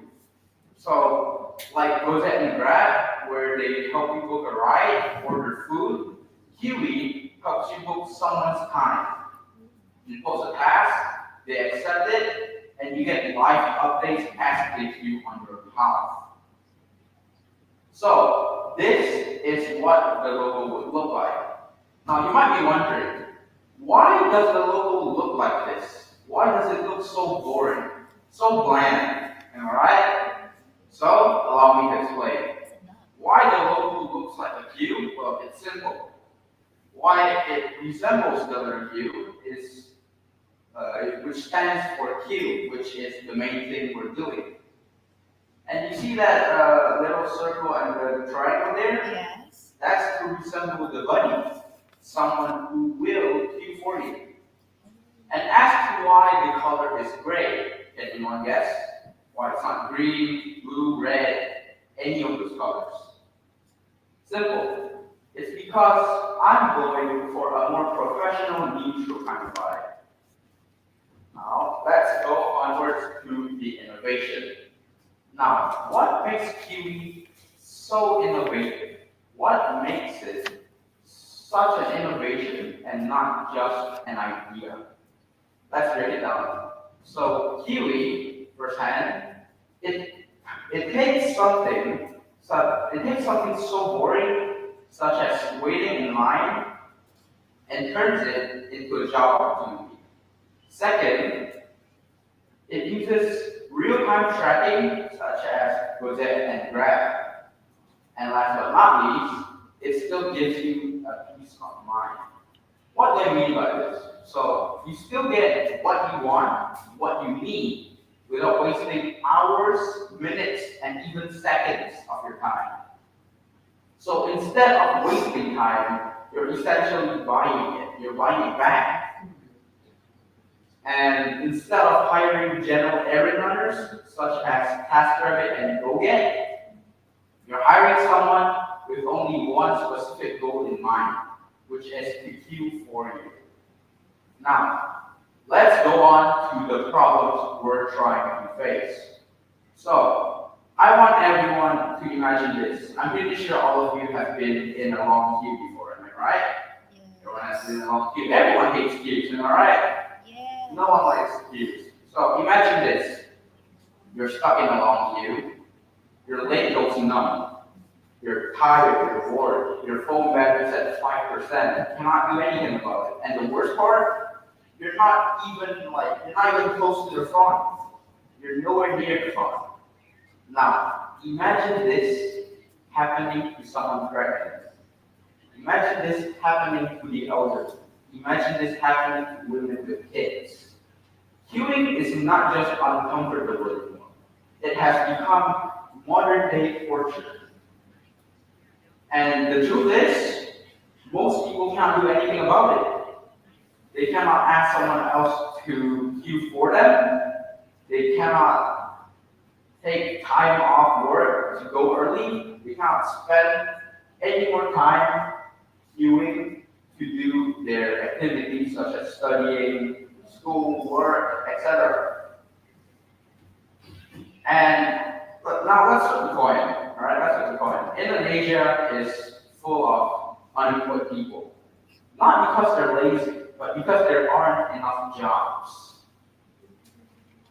Most Indonesians are young, healthy, and willing to work. But why can't they find a job yet? Simple, because in most work nowadays, they need expensive degrees, or just degrees in general, and they need big connections, which most Indonesians don't have. But what they do have is time. That's where Kiwi comes in. So why should we use Kiwi? What makes it different than Grab and Gojek? I'm pretty sure you all might be wondering. What makes this different? Am I right? Grab and Gojek already exist. Why do we use this? Simple. Time is essential. Time is valuable. Now, I'm pretty sure all of you are students and people who have busy tight schedules, right? Now, imagine this again. There's this new place you really want to go to. There's this new restaurant you really want to eat at, but you can't because you're just that busy. Simple. Why not just hire Q to queue for you, and you can do whatever you want to do with that time. And when it's almost your turn, they will then notify you, and you can instantly go there and enjoy the food and etc. Now, what makes Kiwi ahead of apps such as Gojek and Grab, am I right? Now, let me ask you guys a very simple question. Why do people use Grab and Gojek? Anyone guess? Because it's convenient. Exactly, it's convenient. It doesn't waste time. You don't need to queue for that. People hate queuing, especially for a long period of time. And that's why they rather use Gojek or Grab to order the food and eat it at home so that they don't have to wait. And they don't have to waste their energy for something like queuing. Now, let's take a very famous hot restaurant in Hanoi, Hai Di Lao. I'm pretty sure you've all been there before, right? Hai Di Lao's queue estimation takes about 2 to 3 hours. So, imagine this, you really want to go eat there with your family for dinner, but you don't want to queue for that long. So you resort to Gojek and Grab. Now, do you think they will wait 2 to 3 hours just to wait for your order? No, am I right? See, that's where QE comes along. That's where QE comes in handy. They will queue for you, and during that time, the best part is you get to do whatever you want with it. You get to watch the movies. You get to go shopping, and you get to do basically anything instead of queuing. Now, this is what the app would look like. It's speed, it's smart, and yeah. So on the home screen, you just enter what you want to queue, when, and how long it would take, so that the queuing buddy knows what to expect. And then after that, you'll see a list of available queuing buddies nearby and alongside their ratings and prices. Now, queuing takes millions of hours every day. It takes time and energy. And other than that, millions of Indonesians are looking for work that doesn't require high skills. Queuing connects those bridges and turns it into a solution. So this is more than just an app. It's a way to create jobs. It's a way to save time. So today, I'm not just pitching an app, I'm inviting you to invest in an idea that helps others in need and save time. Queue less, live more. That's you. Have a good day.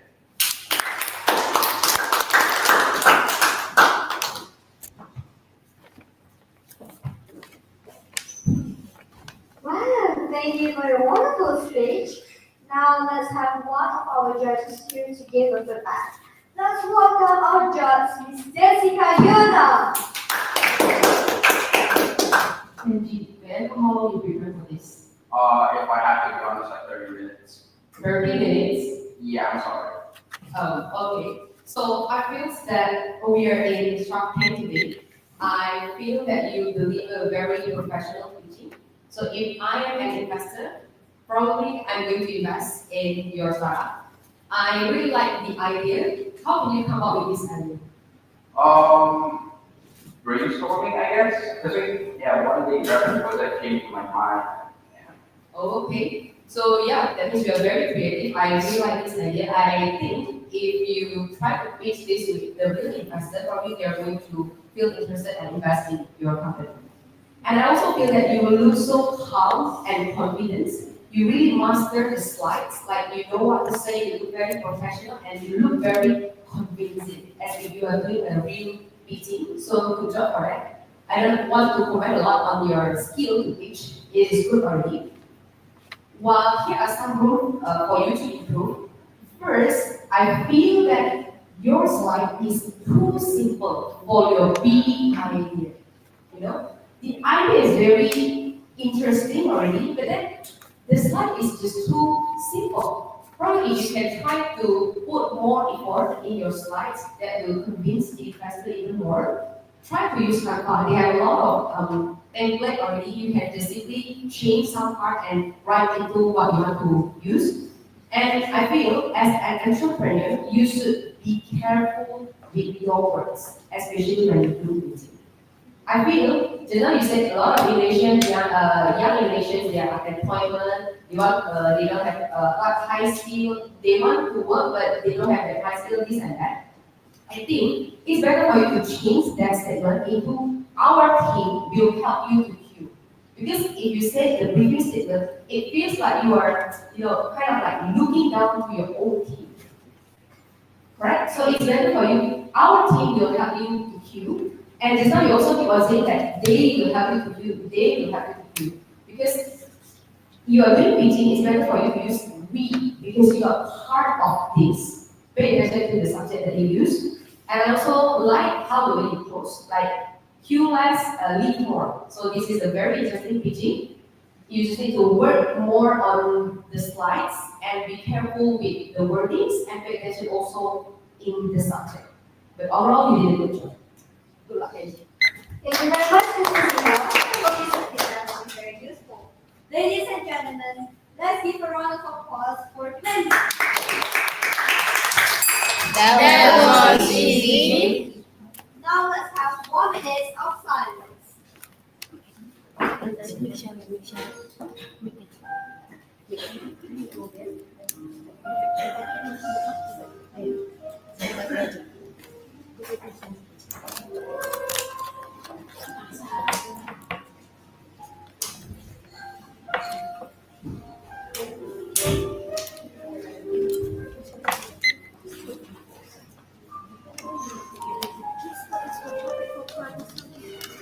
You weren't born to be me anymore.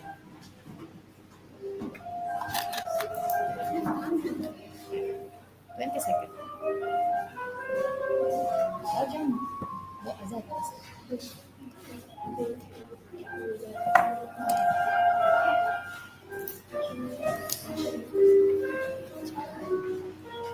Enggak ada.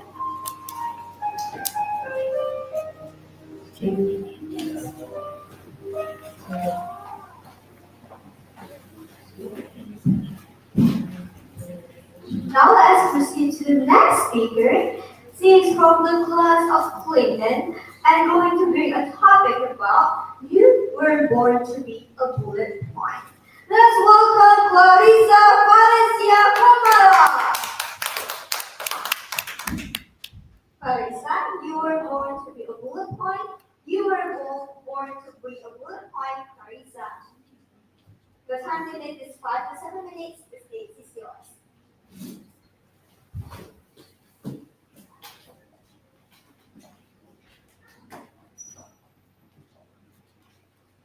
This is a resume. This right here is everything we're told to chase. Grades, ranks, certificates, awards, titles. But you know what this doesn't show? The process I have to go through to achieve this, the risks I have to take, the sacrifices I had to make. And this definitely doesn't show how much Good days, ladies and gentlemen. I am calling out Clarissa, and today's speech is something that I needed to hear myself. Today, I'll be talking about how we've made life all about checking other worlds, and how we've forgotten how it is to make us feel the world. We live in a world that worships productivity. Be more, do more, accomplish more, win more. We're told to always ask, will this look good on my youth application? Will this look good on my resume? When we should have been asking, will this matter to me? Do I really like this? We make life all about collecting trophies, collecting awards, collecting certificates. But don't you think that we should have made life all about collecting stories, collecting moments, and collecting memories instead? Ever join a club just because you think it will look good? Ever felt guilty for choosing rest over productivity? Ever felt that you're just doing what's expected of you, just going with the flow, and not what you really like? Well, that has happened to me before. And because we base our decisions all on impressing someone else, we lose touch with things that we really like, things that make us really feel alive. So I have a question for everybody. The most unforgettable people in your life, are they the one with straight A's, perfect grades, 5 different gold medals? Or are they the one who you share laughter with, go through ups and downs together with you? I would assume, and probably the second one, right? Because we don't remember people by their bullet points, but we remember people by their impact on our life. Back in 10th grade, I had to choose an extracurricular. And that time, I decided to join chemistry Olympiad. I joined it. It was fine. I didn't like it, but I also didn't hate it. So it was just okay. So comes 11th grade. In this 11th grade, again, I had to choose extracurricular. In our school, we had a rule. Extracurricular, we can only take 2 in a year. But this 11th grade, I noticed and I knew that I was actually interested with 2 to 3 different extracurriculars. But the thing is, I only had 2 slots and haven't even considered this chemistry Olympiad training. But just because I thought that having this chemistry Olympiad training on my uni app will look better than those extracurriculars that I like, guess what? I decided to join that chemistry Olympiad once again. And in that 11th grade, it was dreaded. I hated every single meeting. Every single meeting felt like a nightmare. I really hated it, to the point that I wish somewhere in the class the teacher would get a call and we would have a break for 5-10 minutes. It was so bad, to the point that I just wish the teacher would just randomly get busy and we had to end the class earlier. So I hated every single meeting. And that was when I realized what I needed wasn't more bullet points. What I needed was things that really made me feel good. So what I'm saying, ladies and gentlemen, is do things that make you feel like yourself. Do things that light you up, and not the things that just checks another box. Because when you're 8 years old one day, what you would have thought would have happened. I wish I had more experience. I wish I had more focus. So when you're 8 years old one day, what you would have thought was, I wish I had more memories. I wish I had more stories. I wish I had more moments to share with everyone. So chase being unforgettable. Chase being real, being you. Chase a life you actually remember. You weren't born to be a bullet point. You were made to be a checklist. So don't live like one. Because the best part of life is not written on paper. The best part of life are engraved in people's memories. I'm Clarissa. Thank you.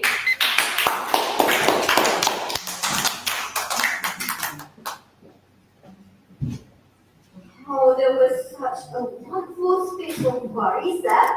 And now I would like to have one of our judges here to give us feedback. Let's welcome our judge, Miss Cecilia. Clarissa. Hi, Clarissa. It was a very enjoyable performance that you shared today. Right? You are now a colonel. Going to Lieutenant General. Lieutenant General, right? How, because Lieutenant is the 5th level of SMA, right? How long have you been in SMA? I joined SMO in 2023, June 9th. Wow, you even remember the date. Wow. Is there something memorable there? Yeah. June 9, 2023. So it was like 2 years ago. Yes, when I first got into category. Ah. Okay, and now you are senior high school. Correct. Are you chasing for graduating this year? Yeah, I want to be able to join the SMO work as a graduate next year. Oh, okay. I believe you can. I believe you can. Because to chase like 4 levels in 2 years, it was actually very fast. Yeah, very fast. I believe you already have the goal. Now let's chase it out, okay? I love that I feel today I come here because yesterday I just come back from a stand-up comedy show. So I paid to watch Panji yesterday. And today I feel like I sit here, I'm getting the same vibes. I paid to watch Harisa. Because the content is that good, Harisa. The content is very tight, it was very structurized. I know that you have a very interesting title that you choose, right? When you choose here, when it was presented, well, I was like, bullet points. I don't feel like bullet points. Then you open with your CV, your prompts, and the way you're going through. Oh, now I understand what you mean, right? I think that's the smart way for you to connect everything, okay? And I love that each word that you say, you choose it carefully. May I know how long have you prepared for this speech? Actually, I speed when I'm doing school lessons. And overall, I think for the script drafting, it was 2 to 3 hours. But after another edit, probably 3 hours 30 minutes to 4 hours. 4 hours, right? How about practicing the content? Practicing 2 hours. Oh, okay. I think it was lovely when now you are a lemon general wannabe, that you have the skill and the muscle memory to know already what you want to say and what you want to do, right? And your outfit is amazing. Oh, the blazer, the pants, the shirt, the light makeup. Now, your words starting to have influence on others. Your words now have power. The question is, what will you do with your words in the future? You are senior high school trade already. You are going to university. What will you do with this power? Right? That's the question. I want you to think while you chase your general alumni. Okay? For your performance today, overall it was very tight. I wish that the message can be shortened a bit, like live life, not written, is at home. Find a very catchy one, repeat it again and again and again in your speech, right? And also, because this is an 8-minute speech, try to have at least in the middle part, you have two engagement with the audience. Engagement. Whether you ask them questions, you ask them to do something with you, to throw back to something that they do, right? It will help the close needs of engagement better and better. Okay, you get the point? Get the point. Okay. But so your next challenge is To think what I'm going to do with my power, power. and also add more engagements in my speech. Very good. Amazing. Good job, Clarissa. Amazing. Thank you. Thank you very much, Miss Cecilia. And now let's give a round of applause for Clarissa. Clarissa, you may go back to your seat and remember to ring the bell. That was easy. Now let's have 1 minute of silence.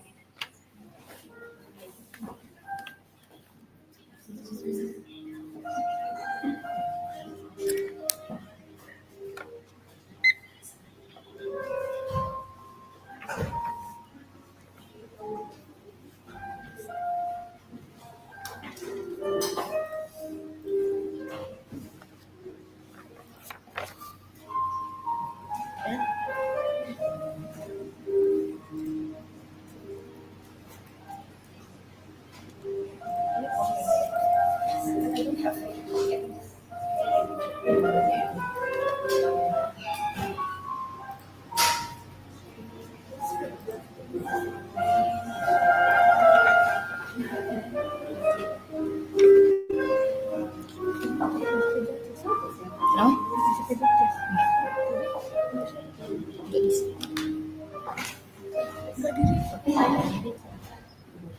Now let's proceed to the last speaker of today, Mari Sesi. She is from the class of Clayton class and going to bring a topic about failure should be celebrated, not feared. Let's welcome Olivia Riani. Olivia, failure should be celebrated, not feared. Failure should be celebrated, not feared. Olivia. The time limit is 5 to 7 minutes. The stage is yours. Thank you.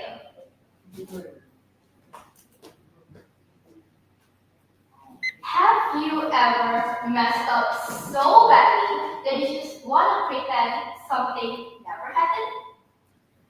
Maybe you choked during your presentation. Maybe you failed a test. Or maybe you said something in a group chat that still haunts you to this day. But now, the real question is, how many times have you celebrated those moments? Let me guess. Probably 0. Is it? Yes, that's the problem right there. We treat failure like it's the end of the world, like it's proof that we are not good enough. But in reality, failure isn't the opposite of success. It's a pathway to it. From school to work to social media, we are always trained to avoid failure at all costs. For example, we celebrate wins on Instagram, but never post anything about the behind the scenes, the journey, the almost but still not enough phase. And we grew up thinking that if we fail, we totally mess up our future. But that mindset right there is toxic because it teaches you to play safe, to never try unless you are sure that you will succeed. Here's what they don't teach you. Every inventor, every artist, every entrepreneur, those people who are well known right now, they have failed a lot of times before they finally succeed. This light bulb right here was invented by Thomas Alva Edison, but he failed 1,000 times before he can finally invent this light bulb. And not only he has failed before, I also have failed before too. Let me share my story. Right now, I'm getting a lot of compliments from other people saying that I'm a really great public speaker. I've won several competitions and I must be talented at public speaking. But that version you're seeing right now is the teenage me, the public speaker. But have you ever seen the little me trying to be a public speaker? Back when I was in second grade, I was chosen by my teacher to represent my class to join a storytelling competition. And I took that competition seriously. I practiced for days with my mom, memorizing the story, trying the hand gestures, vocal dynamics, everything. And then, when the day of the competition came, suddenly I stood there. I froze. I couldn't remember a word. I was stuttering. And then my mind went blank. Suddenly, the hope of me winning vanished in the blink of an eye. And I wasn't satisfied with the result. So when I was in third grade, I decided to try again. This time, I improved on every other aspect I was bad at. And when the day of the competition came again, I was finally able to deliver my story well, even though my hands are still shaking and my face, of course, is trembling. But when the winner was announced, unfortunately, I wasn't listed as the winner. And since that day on, I dedicate to myself that I will be a great public speaker in the future. And if it wasn't for that dedication that my little me made, I wouldn't stand here right now in front of all of you delivering my speech with full confidence. And also getting a chance to win several competitions, including third place at the speech competition. Thinking about it now, I shouldn't have celebrated myself back then because I should have bought myself candies, chocolate, Kinder Joys. I tried my best even though I didn't succeed. Well, it might sound funny celebrating your failure, but that shift in mindset actually changes everything. Because when failure isn't shameful, it is useful. And when it is useful, we keep on going to try again and again. And right now, I'm asking all of you to be a public speaker, a great one, like me too. Well, how is it, you might be wondering?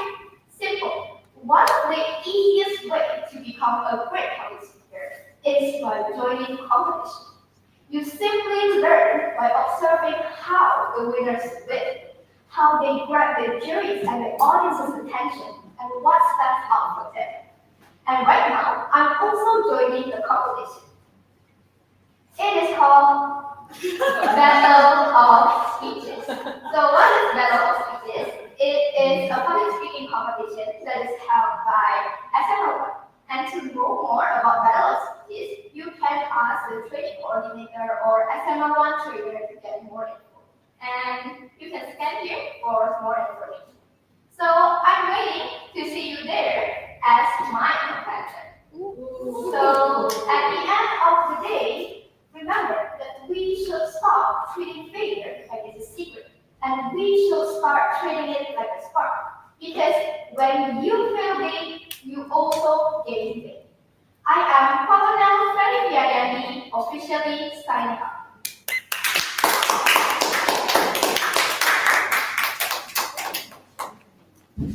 Well, it was such a wonderful, persuasive speech.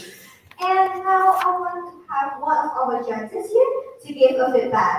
Let's welcome our judge, Miss Jessica Yona. Hi, Olivia. Hi, ladies. What grade are you right now at school? Yes. Grade 5? No. 9, No? 10. Yes. Oh my!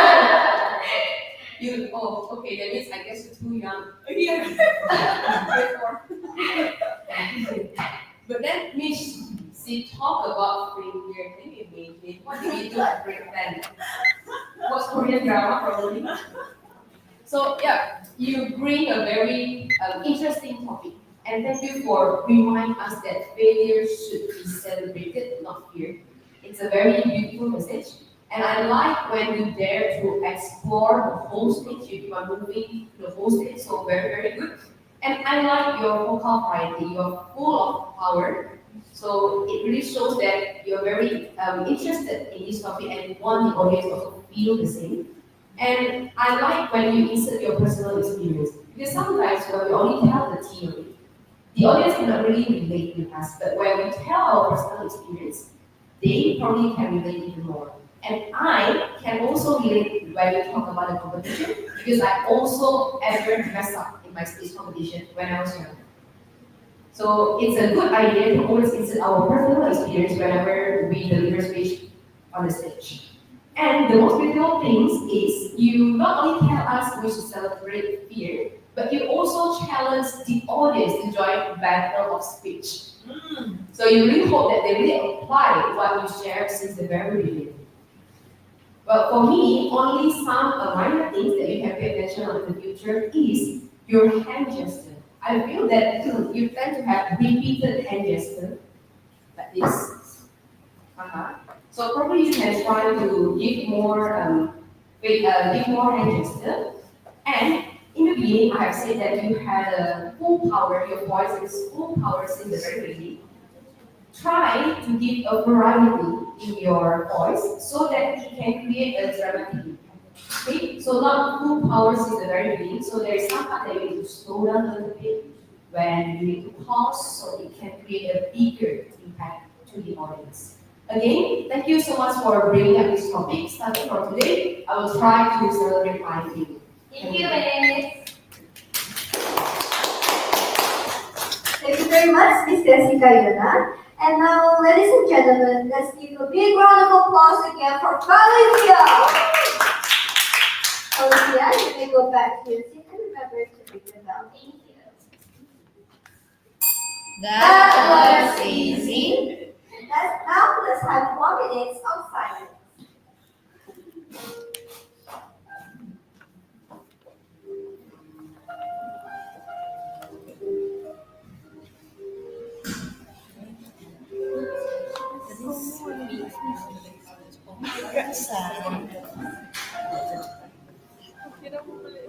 Emang iya, belajar dulu tapi. Oh, today is Miss Aurel. Ya, Aurel bisa.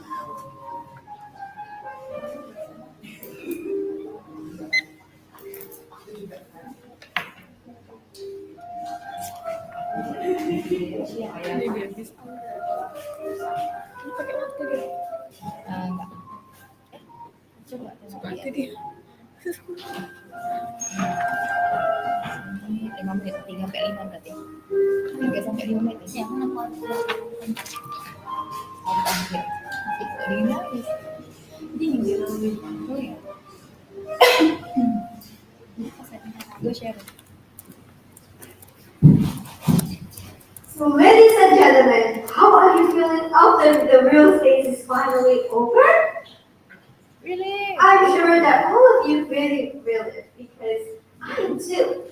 Well, despite your nervousness just now, all of you did a great job. And so congratulations to all participants of Real Stage 43. Now, before we invite all the participants to the stage to receive the keys and certificates, we would like to invite Miss Aurel to announce some special promotions. Now, ladies and gentlemen, let's welcome Miss Aurel to the stage.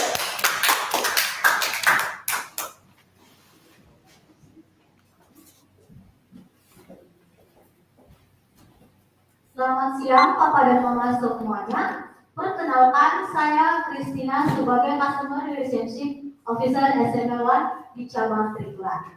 Mungkin dari beberapa Papa dan Mama sudah ada yang mengenal saya yang dikenal sebagai Aurel. Seperti yang kita ketahui, SML1 akan sudah memiliki 3 cabang, cabang Trigura, Center Point, dan cabang Cemara Asri. Hadirin sekalian, izinkan saya memberikan beberapa informasi terbaru dan untuk sebelumnya, mari kita berikan tepuk tangan yang luar biasa kepada peserta hari ini.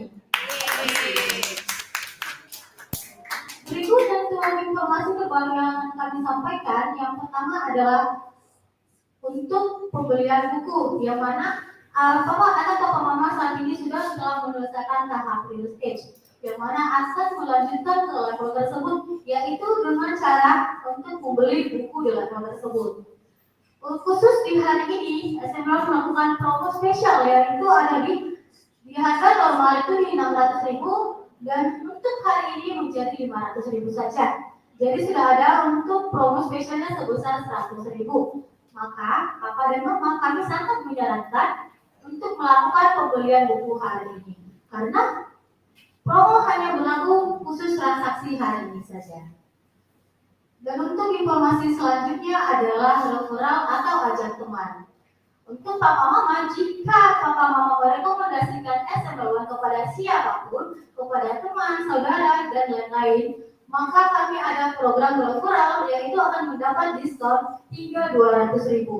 Caranya sangat gampang. Jika Papa Mama ada kenalan yang sudah bergabung di SML1, yaitu masing-masing Papa dan Mama dan orang yang direkomendasikan atau yang diajak akan mendapat potongan langsung sebesar hingga 200.000.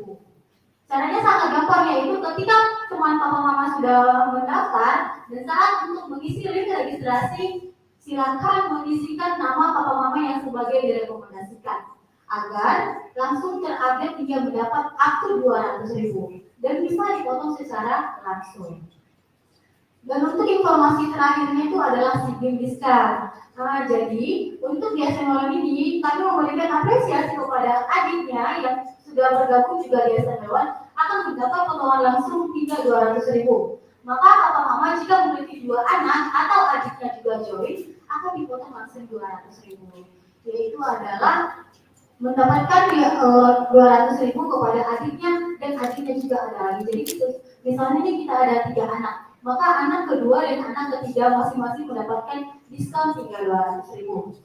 Untuk informasi yang kami sampaikan itu saja. Jadi jika Papa dan Mama ada pertanyaan, boleh langsung tanyakan kepada kami customer dari Sesi. Yaitu saya ada Aurel di cabang Tribura, ada Jovita di cabang Sendal Point, dan ada Aurel, ada Sophia di cabang Cemara Asri. Itu saja kami sampaikan, saya ucapkan terima kasih.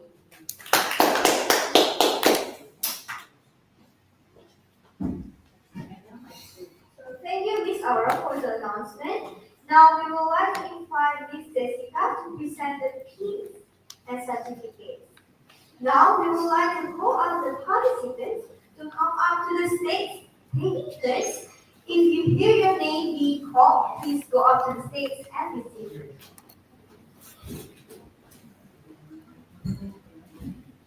Sergeant Maro Luis de Purba.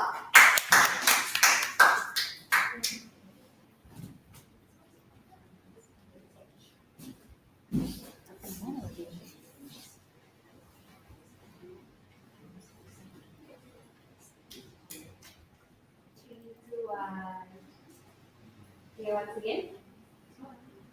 1, 3, 2, 1. Surgeon Sanin Testin Angkasa.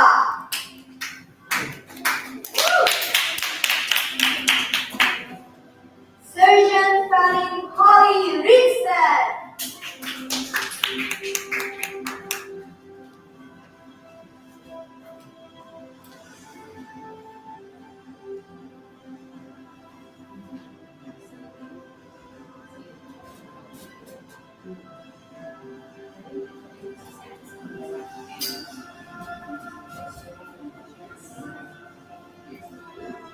Over spelling. 3, 2, 1. Once again. 3, 2, 1. Surgeon Sanin Holly Rinsen.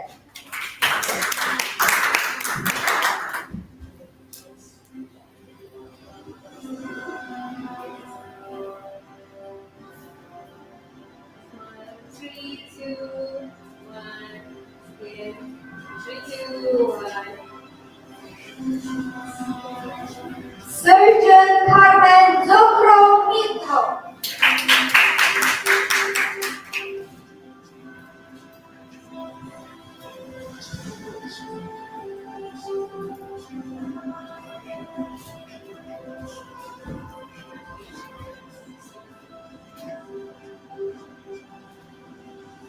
Smile, 3, 2, 1. Once again. Lieutenant Colonel Quincy Joycelyn Virginia.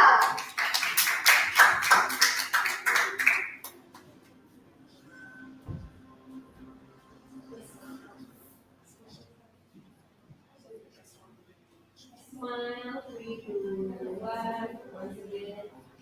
Smile, 3, 2, 1. Lieutenant Colonel Filia Cielo Lee.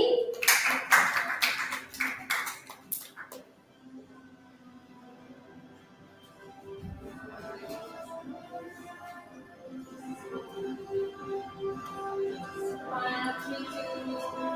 Once again. 3, 2. Thank you very much, Miss Jessica. You can return back to your seat. Now let's welcome Miss Cecilia to come onto the stage and present the pins and certificates.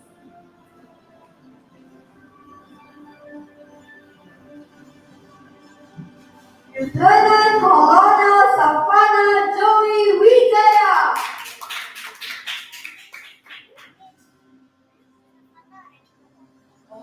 Lieutenant Colonel Hubert Bryan.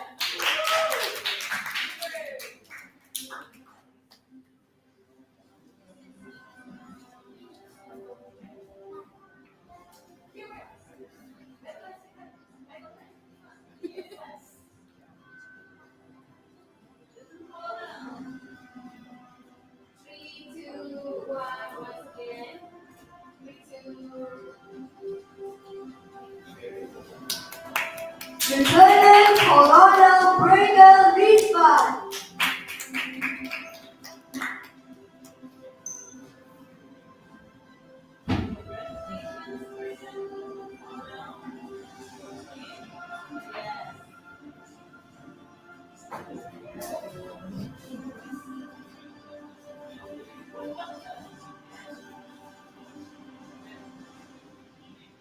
Three, two, one, smile, baby.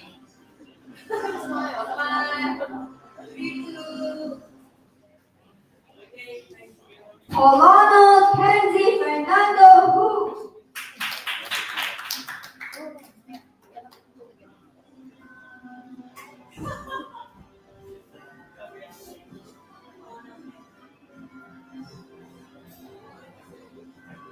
Okay. 3, 2, 1. Once again, smile. 3, 2, 1. Lieutenant General Clarissa Valencia Gomara.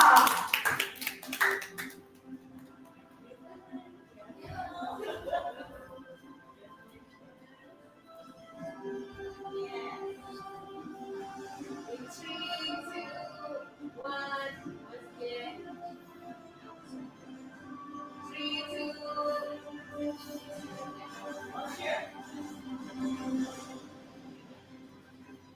Okay, thank you.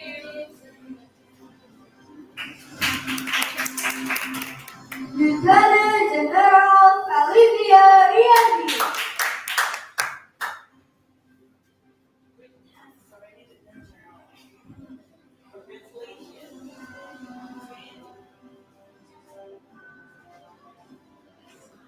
One, 3, 2, 1. Once again.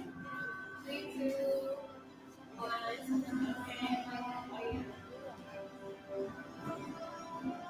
Okay, good job. Thank you very much, Ms. Cecilia. You very much that TSA. And now we would like to once again congratulate and thank you for all of the trainings for this participation. And also our judge, who I'm sure has given the feedback that will improve each of the speakers and the audience. And we also appreciate every moment we spend with everyone. And we will always remember that this is our most memorable memory.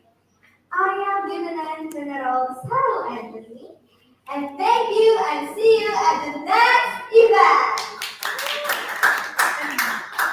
Now, before we end these sessions, we would like to invite all participants and judges to come to the stage so that we can all take the photos together.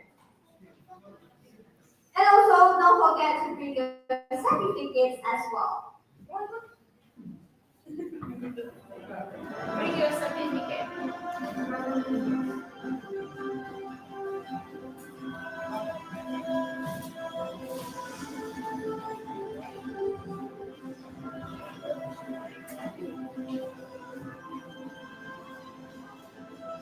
For me, the trauma is the music I use. If you feel that you're tall, stand on the stage. Yeah. Yeah. Yes, you are. Yeah, if you feel you're tall.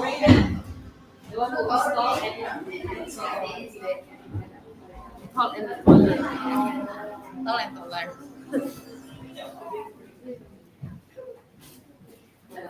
Kayak seragam gitu loh ini belum dari Squeezing, make one line better. Oh yeah. ya One line, make it one line. Kan selain Yes. Okay, we're gonna take a picture in 3, 2, 1. Once again, everyone smile. 3, 2, 1. We're gonna do making you better you. SML1, who gonna shout the SML1? We're gonna give you the clue. SML1. Who can help? Braden will. Okay, Braden will. Okay. Braden SML1, and everyone will say making you better you. Okay. We're gonna record in 1, 2, 3. SML1. Making you better you.